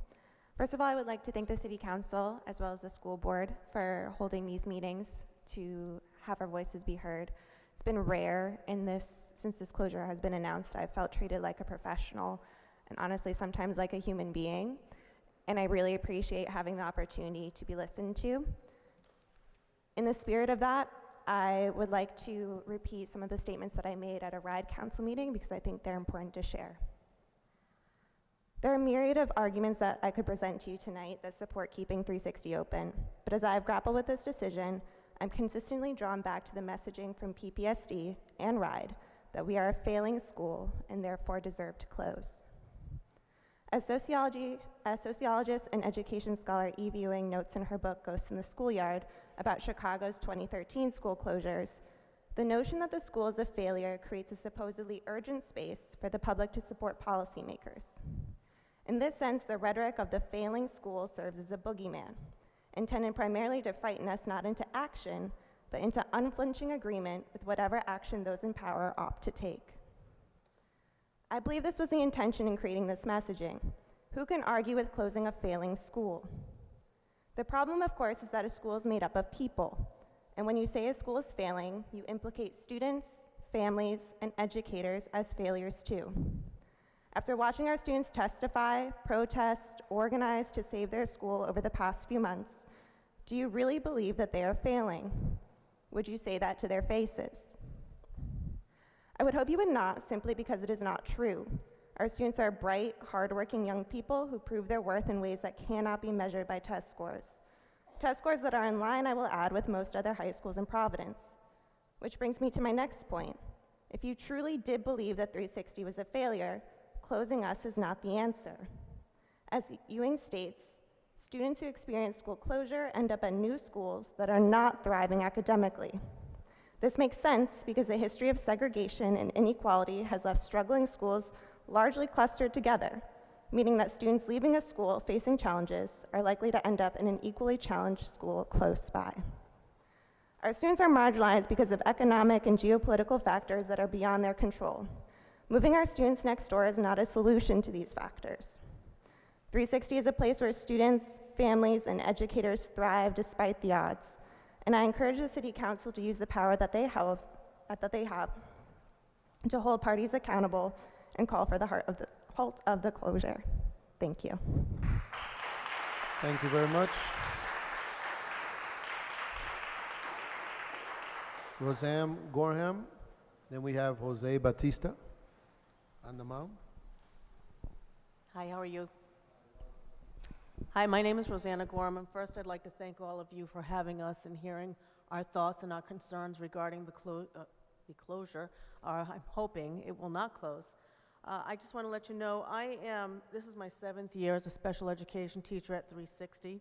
I've been in education in one capacity or another for over 20 years, whether it's in special education, in out-of-district placement settings, or inclusion, self-contained, and resource. I've also taught ESL at high school and adults in the business setting, and I've also taught regular education, 1st grade, 4th grade, and I have to tell you, I feel pretty confident that what I'm about to share with you is pretty valid.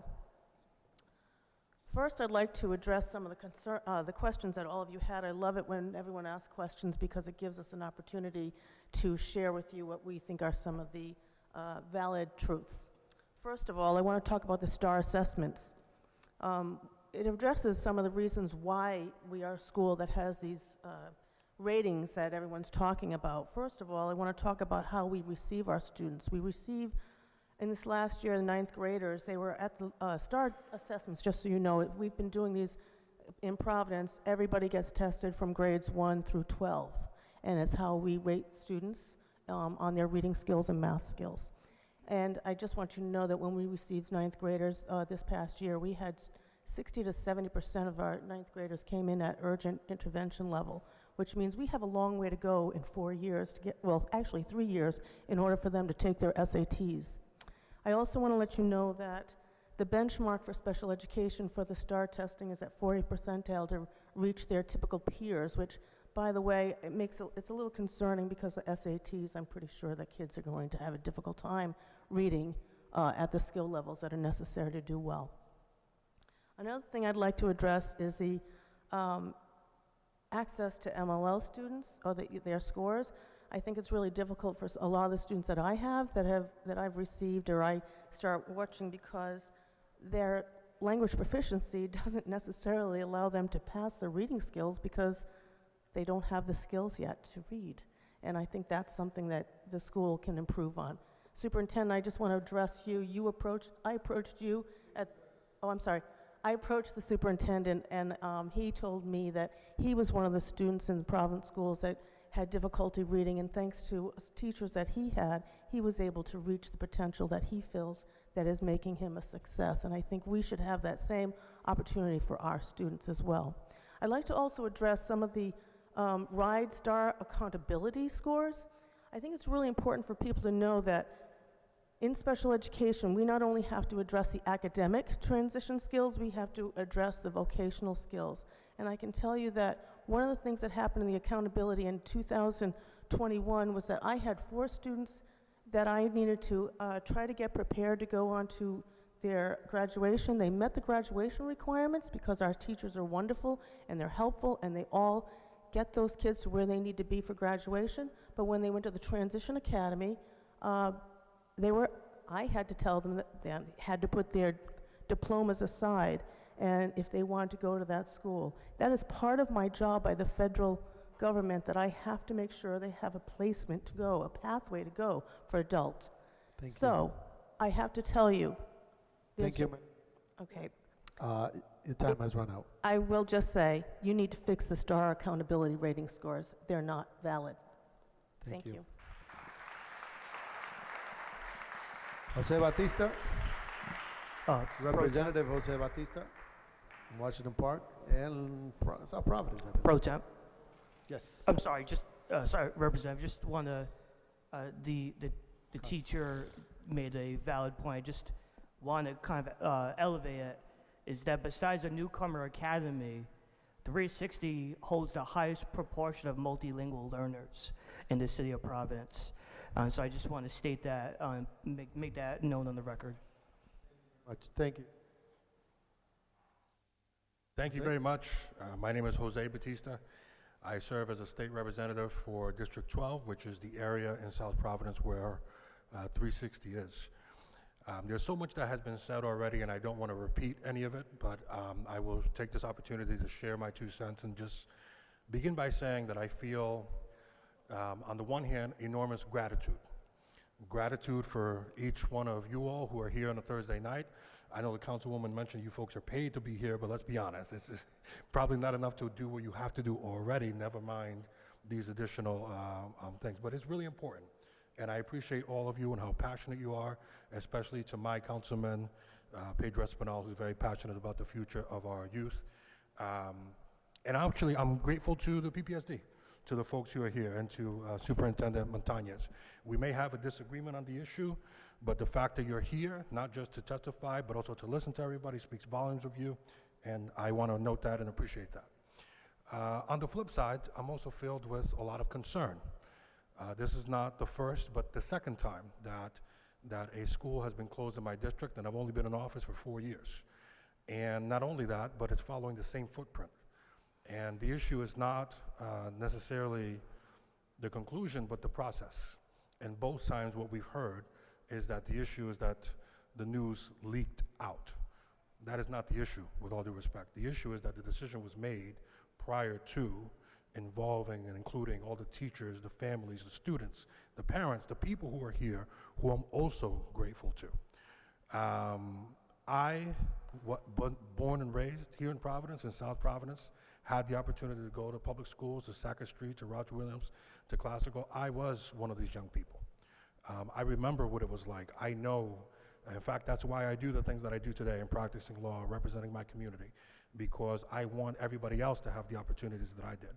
And perhaps to some people, it may not seem like a big deal to make these decisions, but it is a big deal. It interrupts the progress the students are making. It interrupts the relationships that they have. Their lives are important. And we in government cannot just give ourselves the permission to make decisions about their lives without involving them. And so I want the students of 360 to know who I am, that I stand with them. I had the opportunity to go to the school, to meet so many of them, to be inspired by them. And I'll conclude by saying this. We can give each other platitudes about the students being the future. They aren't the future. They're the present. They're already here. They may not be literally 18 years old, but within a span of a couple of years, they will be voters, they will be homeowners, they will be parents. And the way we treat them today is going to mold the kind of adults, the kind of public servants that they are. And so I want them to know we hear you, we stand with you, we support you, and this is what democracy is. Sometimes it's messy, sometimes it's difficult. We don't always win, we don't always get what we want, but the process matters, and we have your back. Thank you, Representative.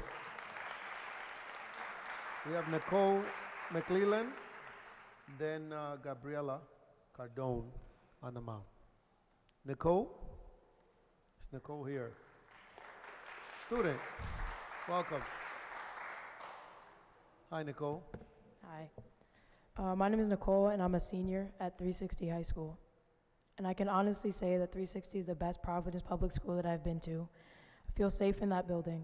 The absolute support that we get from our teachers and admin is overwhelming at times. They do nothing but support us and do everything that they can to make sure we succeed. Every adult in this building cares a tremendous about the students in this building, whether they know you on a personal level or not. The students here all have great potential and talent, and 360 helps them reach their full potential. I haven't felt more challenged by my classes than at 360.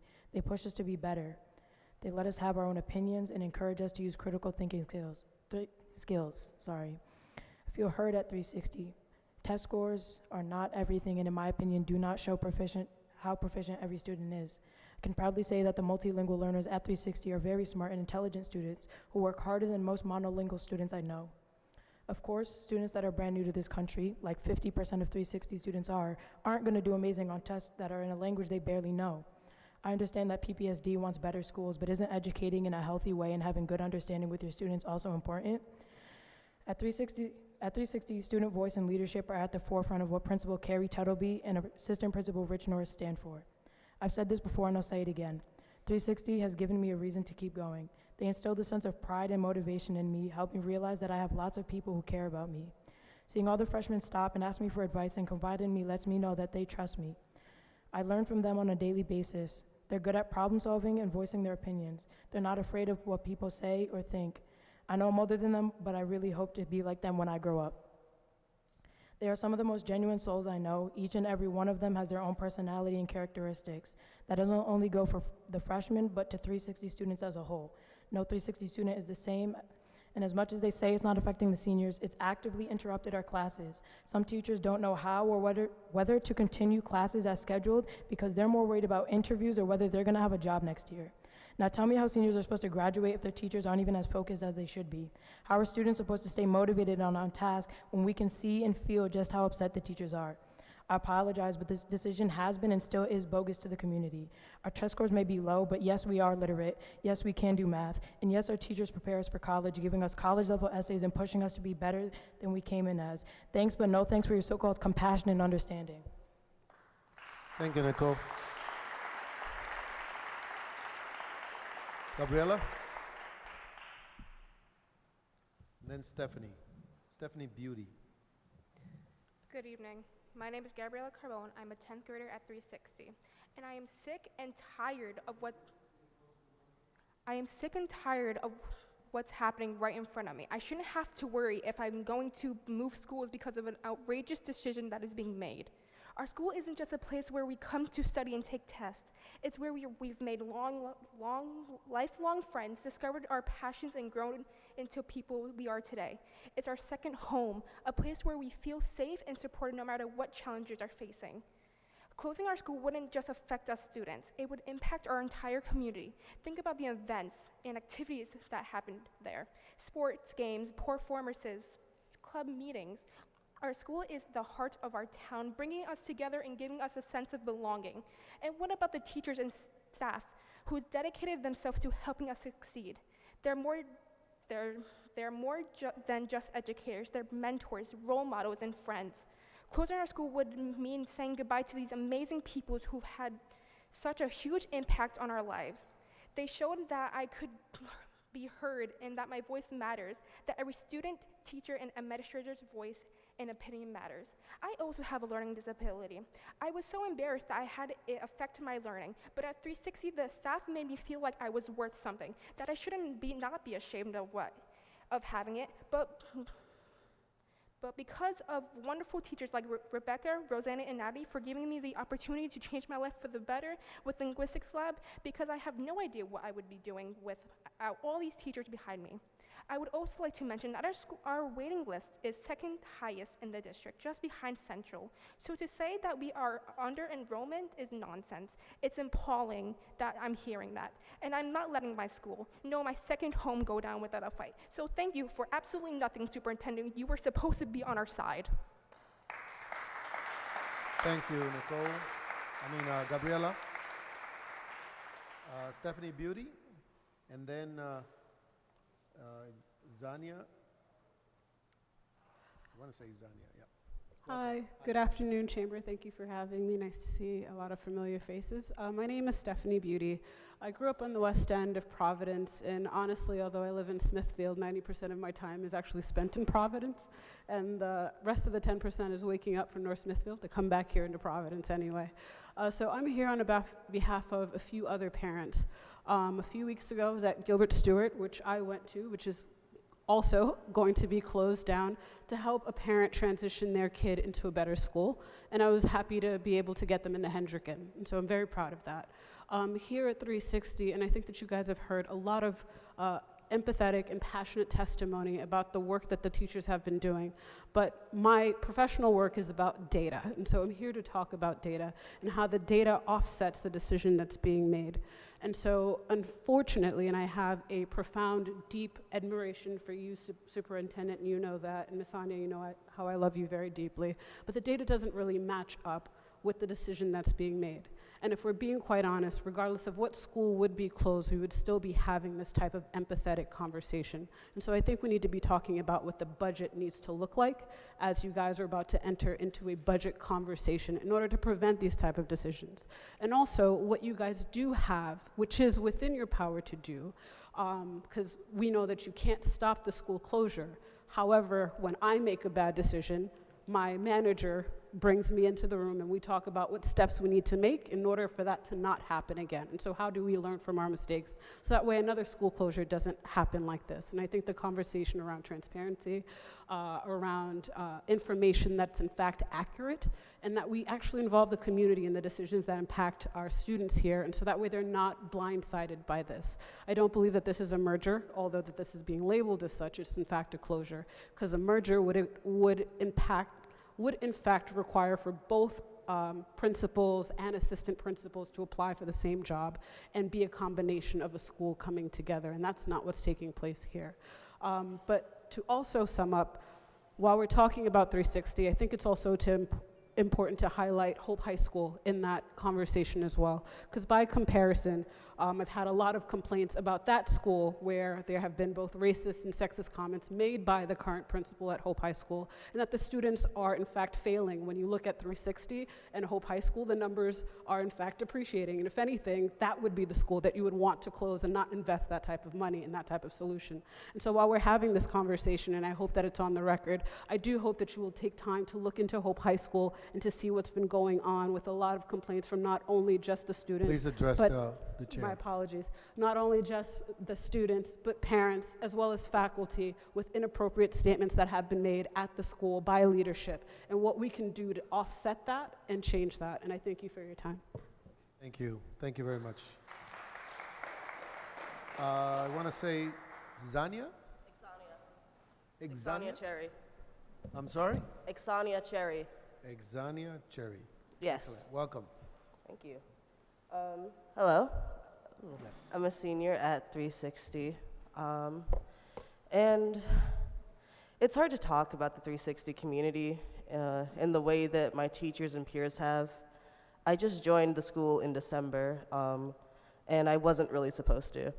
A lot of kids were already signed up for 360, and there was a really long waiting list, so there was almost no chance of me getting in. But because the principal and the staff actually care about their students, they decided to let me join because my little brother, Antone, is a freshman at 360, and he would have been devastated if I didn't join with him. And I just wanted to say all that to let you know that I am extremely disappointed in the fact that you're going to get rid of this community. And even though I've only known it for a short time, it's been amazing. Like, it's being thrown away before it even has a chance to prove itself. And you say that this was done due to common sense, but that just doesn't make any sense to me. You said that 360 would stay a one-star school, but you never even gave the chance for the juniors to do their SATs. Like, how can you make the decision based off of this information if you don't know it for sure? Do you even care about the students? I mean, because this decision doesn't really sound like it. Like, I just don't understand your logic, if I'm being completely honest. The decision was also announced at a time that was incredibly inconvenient to everyone, the community that you claim to care about. The teachers, they're now rushing to find new jobs at a time where it seems like there are none. I've heard multiple teachers complain that they can't get hired at JSEC, but not even that they can't get hired, that they can't even get an interview. And not only that, but many of my peers have given up on 360 and JSEC. They realize that this is not a merger where both communities would come together for the better, but a takeover that ruins the established bonds made by all grades. I've seen time and time again parents coming into the main office asking for transfer paperwork. It's incredibly disheartening to see, knowing that so many are only doing this because their kids don't want to see their hallways turned into something they have never been. When I first came, the day before Christmas break, all I saw was joy and genuine connection among students and staff in a way I've never seen before among the many schools I've attended. Now when I walk the hallways, I still see that, but in a way that's melancholy. So all I would hope for is for 360 to stay open, but more so for the community, the teachers, and the students to return back to the joy I found it in. And I hope that you guys have the day you deserve. Thank you. Thank you very much.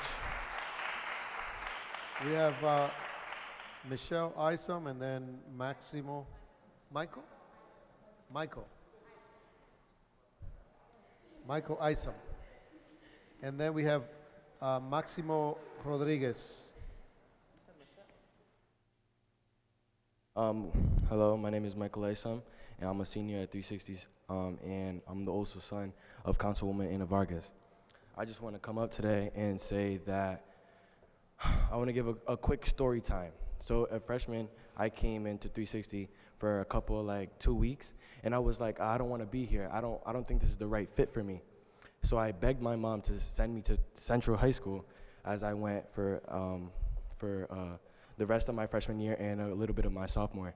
When I went to Central as a freshman, I'm thinking, oh, this is about to be the best time ever, but it was not. A couple months after, I was getting in and out of fights, in and out of trouble, and I got a knife pulled on me more than once. Sophomore year started, first day of school, I got into a fight and I did not start it. I'm thinking this is gonna be a good day, but second period comes in and I get in another fight. And also a knife pulled on me. My mom is thinking, no, this is not a safe place for my son. But when I talked to the faculty at Central High School, they were more worried of keeping the students that are dangerous to other students than thinking what's a better alternative for this situation. My mom was like, you should not be in this school. You should probably go back to 360 because my sister is also a graduating student from 360 High School. So as I go back, they treat me with love and care and also support because they knew what I was going through in Century High School. And I want to say now that I'm a senior, I really grew as a person. I really want to thank all the principals and staff and teachers that they helped me become the man I am today. Thank you so much. Thank you. Very well. Máximo Rodriguez, and then Carlos Carrasco. Máximo Rodriguez, and then Carlos Carrasco.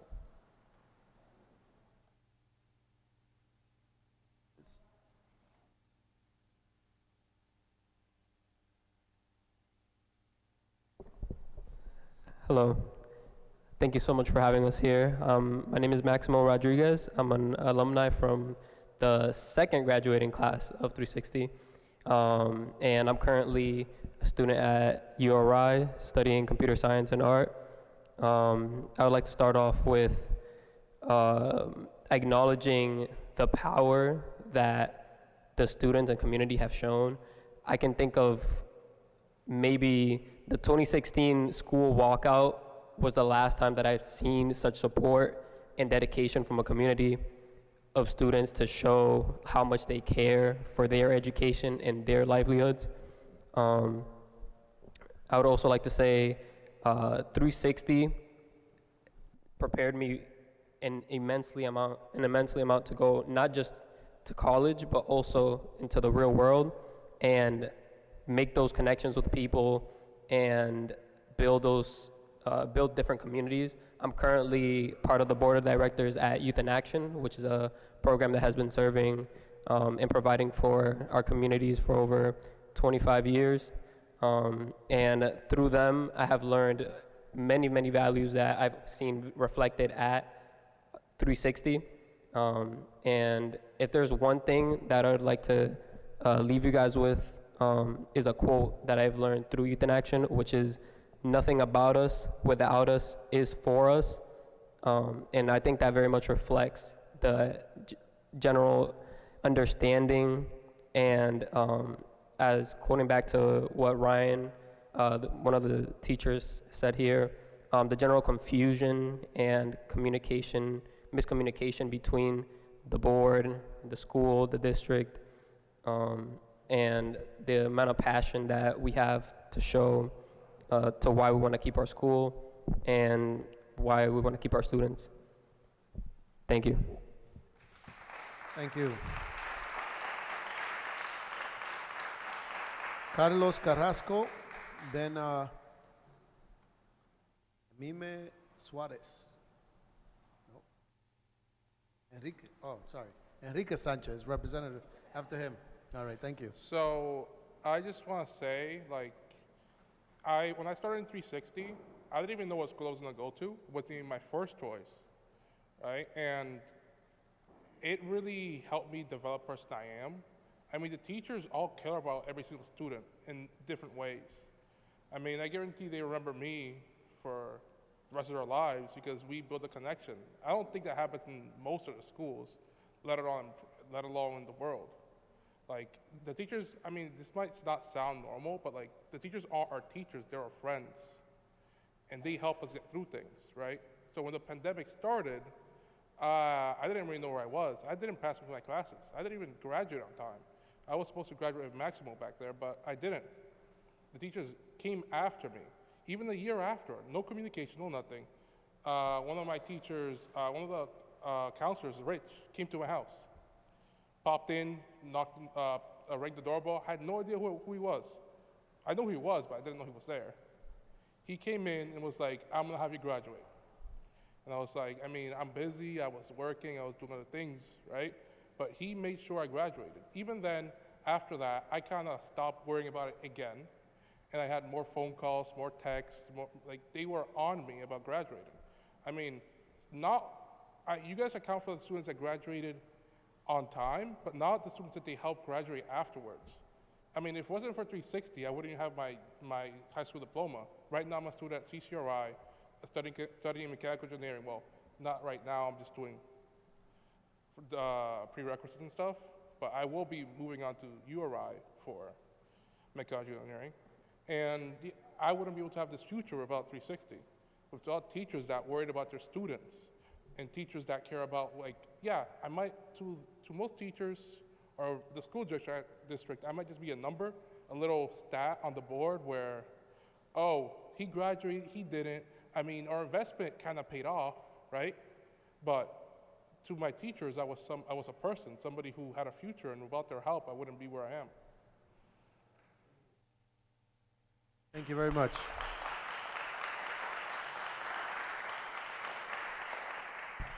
Enrique Sanchez, Representative Enrique Sanchez. Welcome. Then Patrick Shelton afterwards. Thank you, Councilman. Thank you, members of this honorable, important City Council. Tonight, I am here. My name is Enrique Sanchez, State Representative, House District 9, Providence, Rhode Island. I am here in support of the 360 community, the parents, the teachers, the students, the community members, and for the third, fourth, fifth time we are here again discussing school closures since last year or 2 years ago when we first heard the conversations.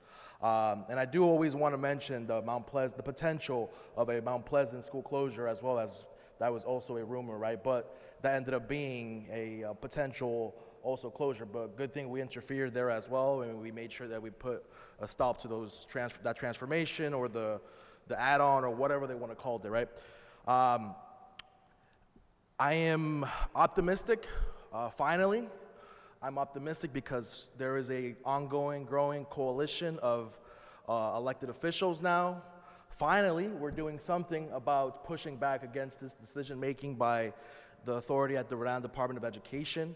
I'm not going to mention too much about Providence School District leadership because I do know and I do recognize that the schools are under state control, and I wish there was a little more pushback from the school district, but we're here right now and we are going to keep fighting, right? But anyways, I am optimistic. I've been thinking today, strategizing on how the Senate leadership, the Senate Education Committee has been also doing oversight and listening to community members.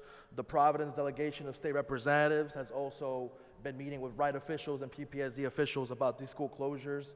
The school board passed a resolution to push back against this school closure, and now the city council, the majority of the city council members, I would like to think, are pushing back against this school closure. So I am happy. I am I'm happy that we're seeing progress here. Now it's not just a bunch of supposedly crazy folks who have been being outspoken about school closures in our district, in our city. And there seems to be consensus. There seems to be consensus that we're all on the same page now. I think we've all seen folks here, students, parents, teachers, community members, demonstrate opposition and demonstrate that they want us to do the right thing. They want us to do the right thing in protecting our public education system, our school district, our institutions, the livelihoods of our teachers, the students, the parents, and other community leaders in these communities.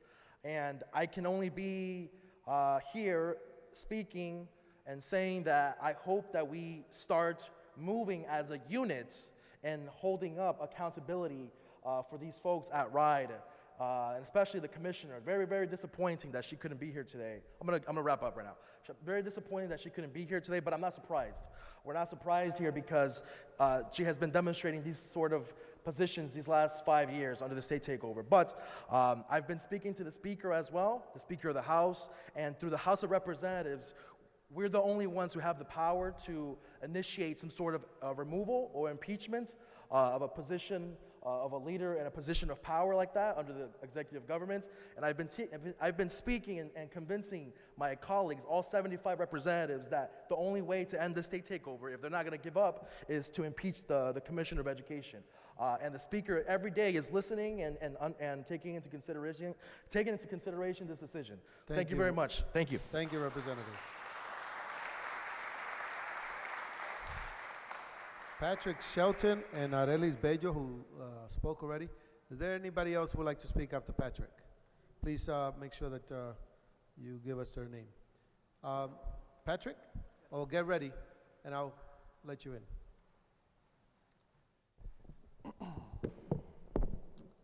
Good evening. Good evening, council members. Thank you for allowing me to speak this evening. My name is Patrick Shelton. I'm a 5th grade teacher at the Dr. Martin Luther King Elementary School in Providence. I come here tonight to speak out against the sudden closure of High School 360.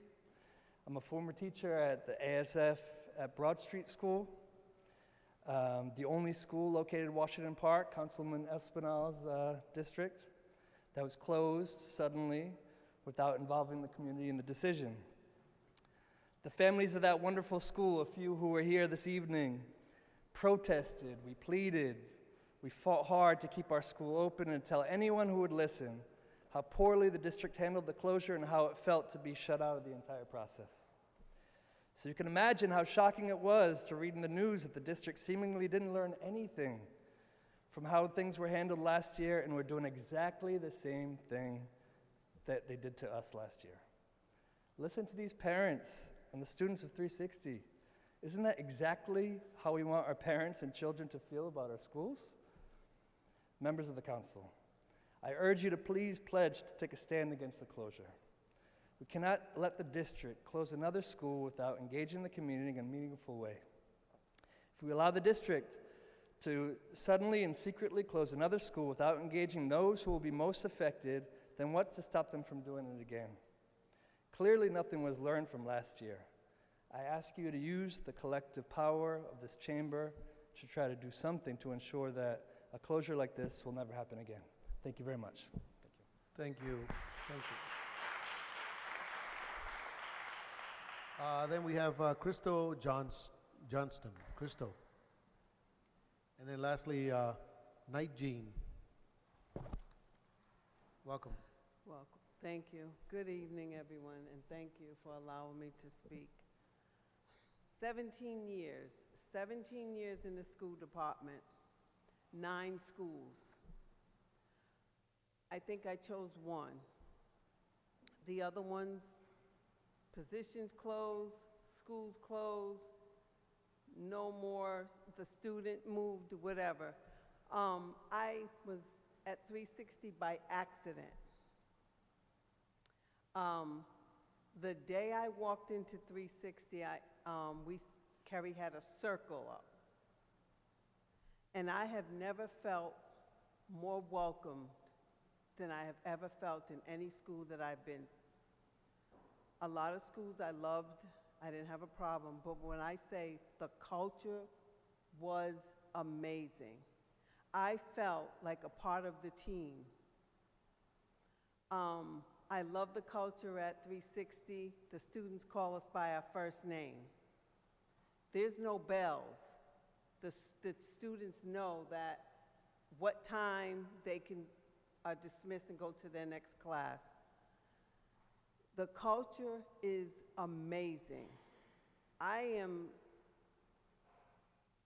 a person that is not, I'm like a mother, and so are the other teachers. The students, when we see them walking down the hallway, and instead of the negative, the cup half empty, we look at it as half full. They're laughing. Of course, they're not running the classes, but you know, we got to push them a little bit to get to class, but they're going. They're engaging in conversations in class. It's just amazing to me. I'm a one-on-one. My student, when I started working with her, would not go into the classroom. So my day one, we started working with her. I go up to class. I don't see her there. Where is the student? Oh, they probably went to their safe space. I go walking by the classroom and I do a double take. She's sitting in the classroom. And I said, oh, she's right there. And the teacher said, no, she doesn't come into the classroom. She's sitting in your classroom. That is because we all work together to work with her, to make her feel safe. And students who come into the school, ELL, very little bit English.